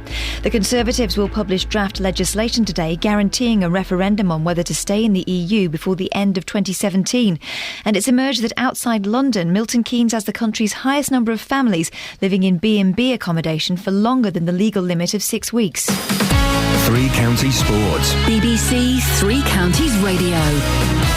Exactly a year to the day since they won their first league title in 44 years, Manchester City have sacked manager Roberto Mancini. Why? In a statement, the club say despite everyone's best efforts, the club has failed to achieve any of its stated targets this year, with the exception of... This is serious football stuff. Despite everyone's best efforts, the club has failed to achieve any of its stated targets this year, with the exception of qualifying for next season's Champions League. Former City defender Danny Mills says Mancini will be fondly remembered by the club's fans. He will go down in folklore in the blue half of Manchester as the man that obviously won the first trophy for 35 years and won the Premier League. And rightly so, you know, he's done exceptionally well. But, you know, what were the targets this year? To win the Premier League, to win the FA Cup, and probably to get to at least the quarter-final stage of the Champions League. He hasn't made any of those four, and therefore 1 out of 5, I think the owners have said, well, it's not going in the right direction. Elsewhere in the Premier League, Wigan must beat Arsenal tonight to maintain any hope of avoiding relegation from the Premier League. If Arsenal win, they'll move back above Tottenham into 4th. Watford will play Crystal Palace in the Championship playoff final in a fortnight at Wembley. 2 goals from Wilfried Zaha ensured a 2-0 aggregate victory over Palace's arch rivals Brighton last night, giving manager Iain Holloway his 3rd playoff final in 4 years. Wycombe Wanderers has settled its outstanding tax bill with Her Majesty's Revenue and Customs. The club were represented in the High Court yesterday, where the winding up petition that they faced was dismissed. Wycombe's joint chairman Don Woodward called the High Court hearing a formality. And Luton Town have signed goalkeeper Elliot Justin from East Thurrock. The 22-year-old has signed a 2-year contract. Meanwhile, the Hatters have again been made favourites to win the conference next season. And that's your latest news and sport. More from me at 9 o'clock. Call 08459 455 555. BBC Three Counties Radio. morning, this is Iain Lee here on BBC Three Counties Radio. Every weekday morning between 6 and 9. I'm off tomorrow. Don't hold it against me. I'll be back on Thursday. Better. Be back on Thursday. Better. Imagine that. Between now and 9 o'clock, we're asking, and it really has got you very excited, and it's quite fairly split on Facebook. More people saying no, but a few saying yes. Should Polish be taught on the national curriculum? The manager of the Polish-British Integration Centre, based in Bedford, certainly thinks so, and I'll be speaking to a Governor of Education from Bedford about why she disagrees. You can give us a call about that. And we were having a little text thing. Are you interested in whether we're in or out of Europe? Not should we, yes or no. Are you interested? I think we had about 5 texts. The implication being, no one's that bothered. Not as many people are bothered as we're led to believe. Now, you or your kids might have learnt French, German at school, Spanish, Italian maybe. What do you think about the idea of Polish being on the curriculum? The manager of the Polish-British Integration Centre, based in Bedford, is calling for that to happen. She believes it would help British children and Polish children integrate better and accept differences. Mags Brady also says many Polish children lose the ability to read and write, and it's difficult for them to become properly bilingual. Well, back in January, we told you that Polish had become the most commonly spoken non-native language in England. George Staszczek is a Governor of Education in Bedford. He doesn't think it needs to be on the curriculum. He says there's already provision, such as Saturday schools. George, how many children attend these weekend schools, and what exactly do they learn there? Good morning, dzień dobry. In United Kingdom, we've got something like about 1,300 children go every Saturday. And what do they learn there? Basically, Polish culture, Polish language, history, dancing, religion. The priest comes in and gets them ready for First Communion and Christmas activities, etc. So it's everything Polish. This has happened since 1953, when after the war, when our parents arrived here, and obviously they couldn't speak English, and so they had to go to special lessons. But to keep up the Polishness, they set up Polish clubs and churches, etc., and the education has been backed by the Polish government. And I'm assuming then you don't think that Polish should be taught as part of the national curriculum? Well, to be honest, it couldn't be taught, because in the world of languages, and we've got hundreds and hundreds and hundreds, Polish is one of the hardest. We're somewhere about number 10 behind Aborigines and Native Americans, etc. So it's an extremely difficult language to actually learn. And even Polish people get it wrong, because we've got a couple of O's, couple of A's, couple of E's, etc. And the pronunciation, and you never know if it's an O or a U or an O with an accent. So, it's definitely completely impossible to teach other people. I've mentioned this before, my wife is half Greek. They've got 5 E's. 5 E's, and the Greeks don't get it right. They just kind of exactly. Fudge it. Do you think, though, it would help with integration if we spoke a little bit of Polish? No, not really. The important people like the police and Homeland Security, etc. They get lessons. We teach them. In London, in Hammersmith, there's a building called POSK, P-O-S-K, and that's where most of the organisations hide and work from, as it were, because we have a Polish education service, as I said, it's been going for all these years, and we provide technical information to the press, the media. I've been doing it for years with Radio 2, etc., and the police and all that sort of thing. So we teach them. Or we say, if you go to any bookstore, you can teach yourself Polish and go through that. If you want 1-to-1 or 10-to-1 lessons, we have private teachers up and down the country, and they can go into small groups, whether it's for children going on holiday to Poland from Polish descent, whether it's a businessman wants to go over there, or politicians, etc. We provide that service. It's not a problem. George, can I read you a couple of comments we've had on our Facebook page? We posed the question, should children in British schools learn Polish? And we've had pretty much a good debate about it. But a couple of people, Paul Warby says, no way, they shouldn't be in our country. Mm-hmm. And Steve Tomlin says, too many foreigners here, I should have immigrated years ago. Yeah. When you hear things like that these are directed at the Polish community, how does that make you feel? Well, to be honest, I don't think it's directed exactly at us. There are too many foreigners. It's too easy to get into this country. And an awful lot of people outside of Europe who really shouldn't be here arrive, and because the English provide a very good lifestyle. You know, the benefit system is unbelievable. It's so generous. The medical side of it, the National Health Service is unbeatable. It's the only one on the planet. And of course, everybody wants, if you're ill in the middle of the desert, the first place you want to go to is England, because it's free. You just land, you go on benefits, and you'll get fixed. And then they'll think, right, should I stay in England or should I go back to the desert? I've got one life. They stay. George, interesting. Thank you very much indeed. That's George Stajcek, who's the Governor of Education in Bedford. 08459 455 555. Dorothy's in Brill. Dorothy, should we teach our children Polish? Hello? Hello? So, are you there? Yeah. What were you up to then, Dorothy? I'm trying to make sausage rolls. You're trying to make sausage rolls? Yeah, if I get them burnt, that's your fault. Well, no, are they in the oven now? No. Okay, well, you know that Greg sells sausage rolls. You don't need to make them. I do my own thing. Good. Well, good for you, Dorothy. Speaking of doing your own thing, I believe you were married to a Polish gentleman. Yeah. Did you learn Polish? Well, I had to, because he never did really understand English properly till the day he died. Hang on a minute. Where did you meet this gentleman? Well, there were a lot of VVWs in the camps at Bicester. Yes. There were about 1,000 up there, I think. All different nationalities, Polish, Ukraine, Russian, you know. And did you speak Polish before you met him? No. And he didn't really speak English? No, not really. Never could. Well, he did to a certain extent, but he never got the hack of it. You were married for 40 years? Yeah. How on earth did you get together? Was it just a horrible mistake where you were trying to ask him if he wanted to go for a cup of tea and then suddenly you got married or something, so he misunderstood you? You don't need words. Oh, Dorothy. Back to the sausage rolls, aren't we? Steady.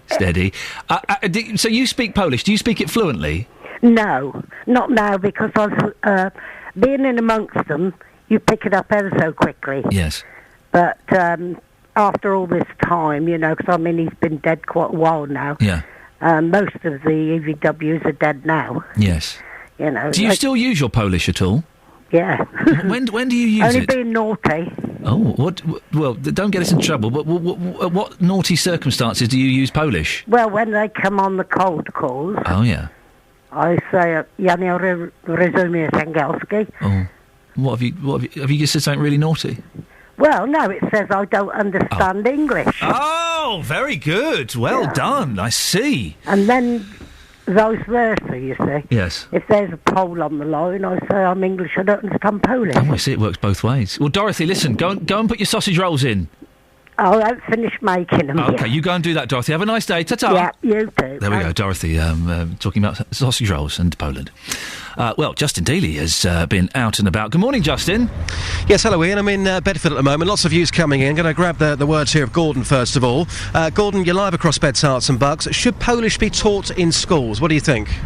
No, it shouldn't at all, because if we're going to teach our kids anything, we should teach them a language that will enable them to get a job elsewhere. If Polish people that are coming to this country, and they're a very important part of our makeup, want to teach their kids Polish, they should do it at home. But what about, though, children learning Polish? Surely there's got to be some sort of benefit. It's the second most spoken language in this country. It's the second most, just because we've got a prevalence of Polish people here, and that, you know, I don't think that's going to be something that lasts. But we've got to look about taking our skills abroad, and languages like Portuguese and even languages like Mandarin and Cantonese these are the emerging economies of the world. And if you want to have skills that you can sell around the world, then you've got to be able to speak them. Okay, appreciate your time. Go and get changed now. You're wearing the tightest lycra I've ever seen. Thank you, Gordon. Thank you very much. There you go. That was Gordon joining us live in Bedford this morning. I know, Justin, I know that radio is all about painting pictures and theatre of the mind. That was not a picture I needed painted. Well, I have to say, it's not a picture I wanted in front of me either, from Gordon this morning. So Gordon saying no. We heard from people earlier on who thought it was a good idea. In the last 30 minutes or so, mostly people who think it's a bad idea. Some very interesting views. Take a listen to these. Madam, you've got a young daughter at school. You wouldn't want her to be learning Polish. Why is that? I just wouldn't, because we come from this country and that's all I want her to speak. So you wouldn't want your daughter speaking any other language apart from English then? Only probably French, because that's what I did at school, and that's all we learnt was French and then English. But no reason as to why you don't want her to learn Polish. If she's going to learn French, that's a foreign language, why not Polish? I don't know. So, Carol, you also think it's wrong to be teaching children Polish in schools. Can you tell us why?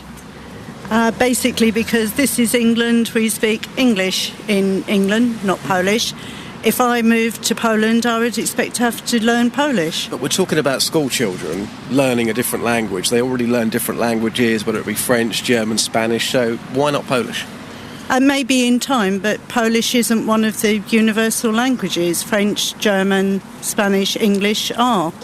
Maybe one day Polish will be, but it isn't at the moment. It's the second most spoken language in this country. Probably because there's that many Polish here, but around the world it's not the second most popular language. And I think children have enough to cope with in school at the moment without adding something I can't see is going to make their life any better by learning it. And a final word with yourself, Harry. You, like a few people in Bedford this morning, think that children learning Polish in schools is a bad idea. Can you... No, I didn't say a bad idea, not a good idea.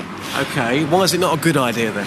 Well, at the present moment, I know we've got a fairly large Polish population in Bedford and in the whole county, in actual fact, but we also have a lot of other languages as well. And if you started to expand on that, you've got about 57 ethnic groups in the area, so you're going to really get into a tangle. I think stay with the European languages at this stage, but two backgrounds as far as the people, the immigrants are concerned, to teach their children themselves at home, but not at school. Oh, Justin. Sometimes I despair, Justin. Yeah. I don't want my kids speaking any other language, or maybe French because it's what I learn. Oh, for goodness' sake! Expand your minds, educate yourselves, look around you. I just thought that was absolutely fascinating, I have to say. And again, like I said to you earlier on, Ian, some people think this is wrong, but they can't really explain their reasons as to why it is wrong. I don't want my kids speaking any other language.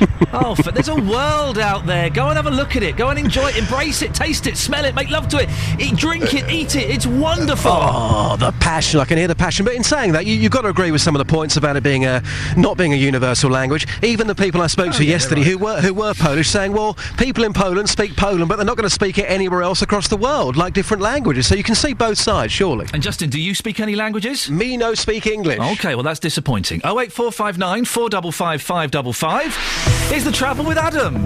Travel news for beds, cards and bugs. BBC Three Counties Radio. M25 is still where most traffic is this morning. We're looking slow because the exit slip road to the northbound M1 still has a lane closed while they continue with the recovery of an overturned lorry there. Busy on both sides of the M25 approaching junction 21. On the clockwise side, you've got slow-moving traffic from London Coney through to the A1M. Then it gets busy again from Potters Bar to Enfield through the roadworks. Anti-clockwise, queues start in Essex from the M11 right the way round to the A1M again through the roadworks. Then from the M1 to Watford and Chorleywood to the M40 is where most of the delays are. A603 near to Bedford, very slow moving this morning between the A421 and the A1 at the Sandy roundabout. A5 in Dunstable's looking slow between Church Street and Lynch Hill. A41 in Aylesbury now slowing up between the Woodlands roundabout and the Esso roundabout. And the A1 if you're going in toward London through Boreham Wood, expect queues southbound between Stirling Corner and Mill Hill Circus. Trains and tubes looking good. Adam Glynn, BBC Three Counties Radio. Thanks very much, Adam. Right, it's 8:46. It's Tuesday, the 14th of May. I'm Iain Lee, and these are your headlines on BBC Three Counties Radio.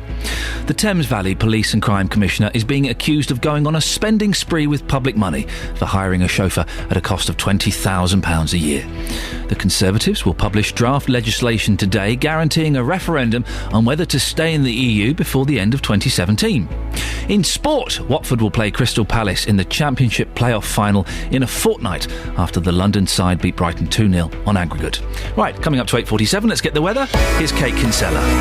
Beds, Hearts and Bucks weather. BBC Three Counties Radio. Well, we've had some brightness this morning, even a glimmer of sunshine across parts of all of the three counties, actually. However, the cloud is already starting to thicken, and with it, we've seen some light patchy rain arrive, and that's the precursor of the day, really. We're looking at light patchy rain moving towards us, some showers, some of those heavy, and it's towards this evening where that rain will become fairly persistent and fairly heavy as well. Now, the Met Office do have a yellow weather warning in place for the heavy rain. We could be seeing 10 to 20 millimetres widespread across all three counties, but for parts of Buckinghamshire and Bedfordshire, we could actually get 20 to 30 millimetres through the course of this evening.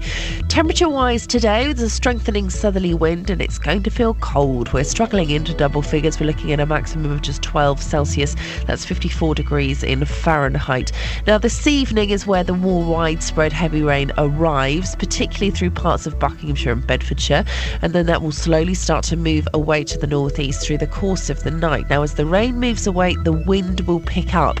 Gale force winds possible towards dawn tomorrow morning. Minimum temperature down to 5 Celsius. That's 41 degrees in Fahrenheit. And that's your forecast. Thank you very much. Every weekday from 3, Roberto Perrone with the best local news stories. I get to meet a lot of really interesting people with the most amazing stories. We feel as if we haven't been taken notice of. Yesterday we heard that the bank had gone, but today it's still there. The cat got delivered up in Kabul. You should be back in the UK in 2 months. With the best local talking points. Do some of the bakers have flapjack fights? No, of course not, Roberto. Well, not in our shops. Roberto Perrone, weekdays from 3. On BBC Three Counties Radio. So it's been put forward that maybe British children should learn Polish. Help the Polish families integrate. It's the second most spoken language in this country after English. Well, Claire is a parent from Luton. Morning, Claire. Good morning. You don't think... you don't want your daughter to learn Polish, do you?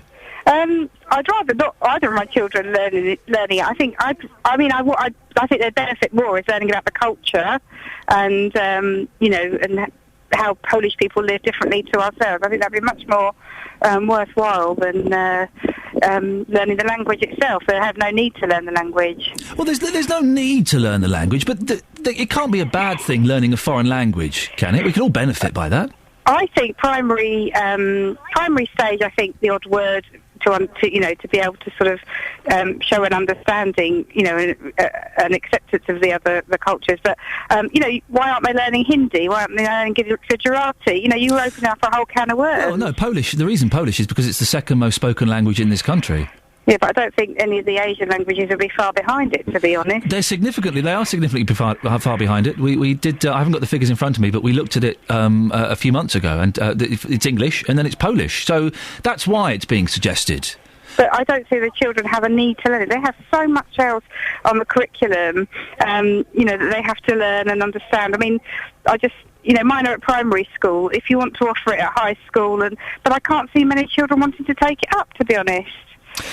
Kids learn French, don't they, these days? And it's simply because it was, 30, 40 years ago. It's our nearest neighbour and it's what they speak, but it doesn't really serve any purpose, does it?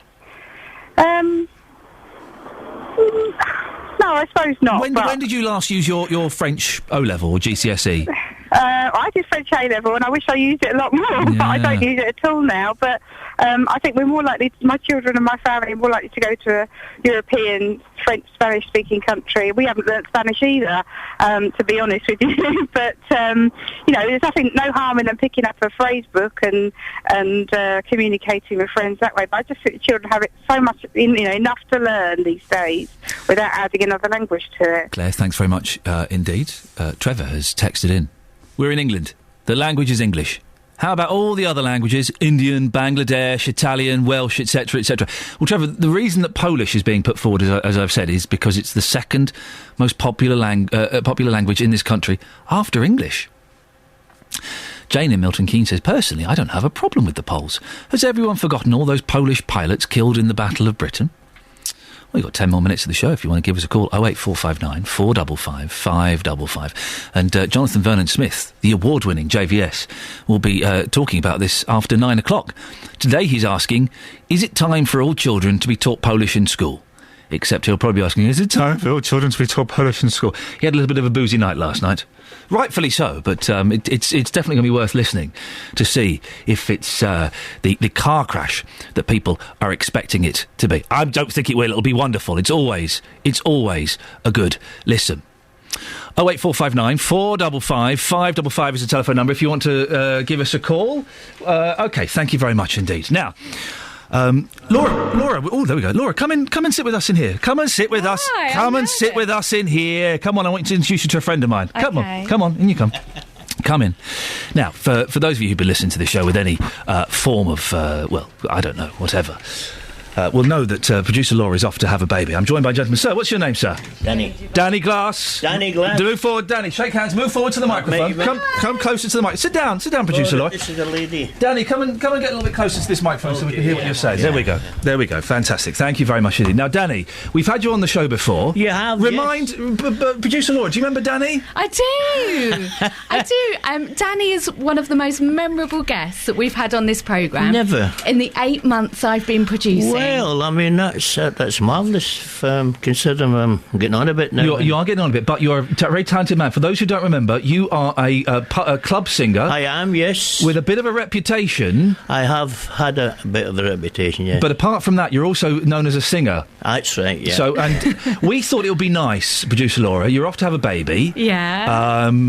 Which we're all very excited about. When's the baby due? The baby is due 4 weeks tomorrow. Okay, well, we thought it would be nice to send you off with a big fanfare, but we couldn't afford that because JVS used up all the budget. So instead, Danny has come in, and Danny's going to sing us a little song, aren't you, Danny? Yes. Do you know how nervous I feel? You should be. For the listeners may or may not know, but I'm a bit of a control freak, and I normally know exactly what's happening on this programme minute to minute if I can help it. Yeah. And now you're here, Danny. I've got no idea what's going on. Well, it just caught me by surprise yesterday. And No, this was planned months ago.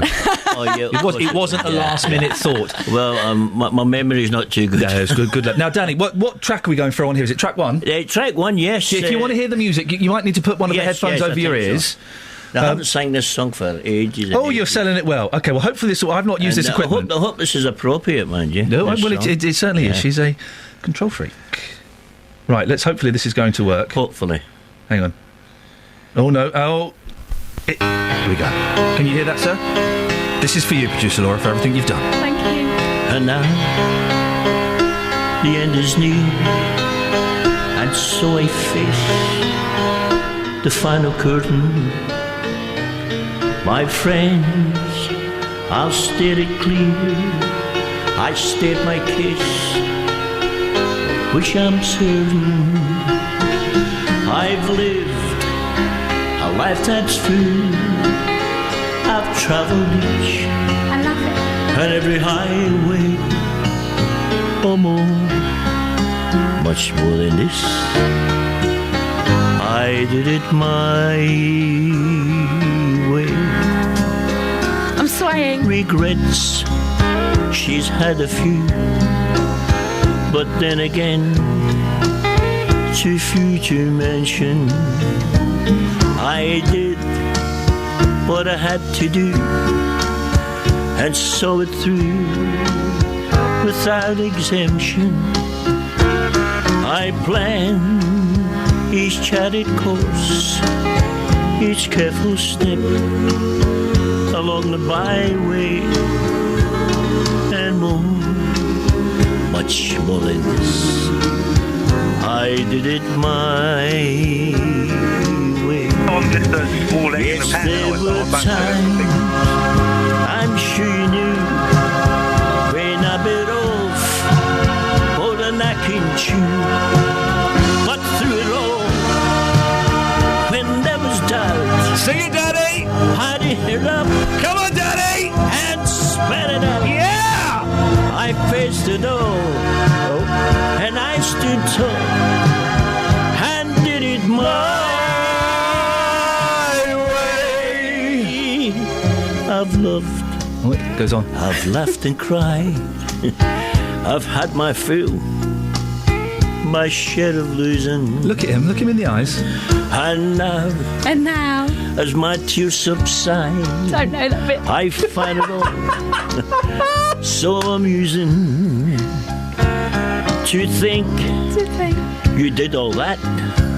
Ooh. And may I say, definitely not in a shy way. And he's pointing to the baby there. Oh no. Come on, Danny. Oh no, not me. I did it my way. I've got a mouthful of egg. What is a man? For what's he got? If not himself, then he is not. Take it home, Danny! To say the things he truly feels, and not the words who one who needs. The record shows I took the blow and did it my way. The record shows I took the blow. Good luck, Laura. And did it my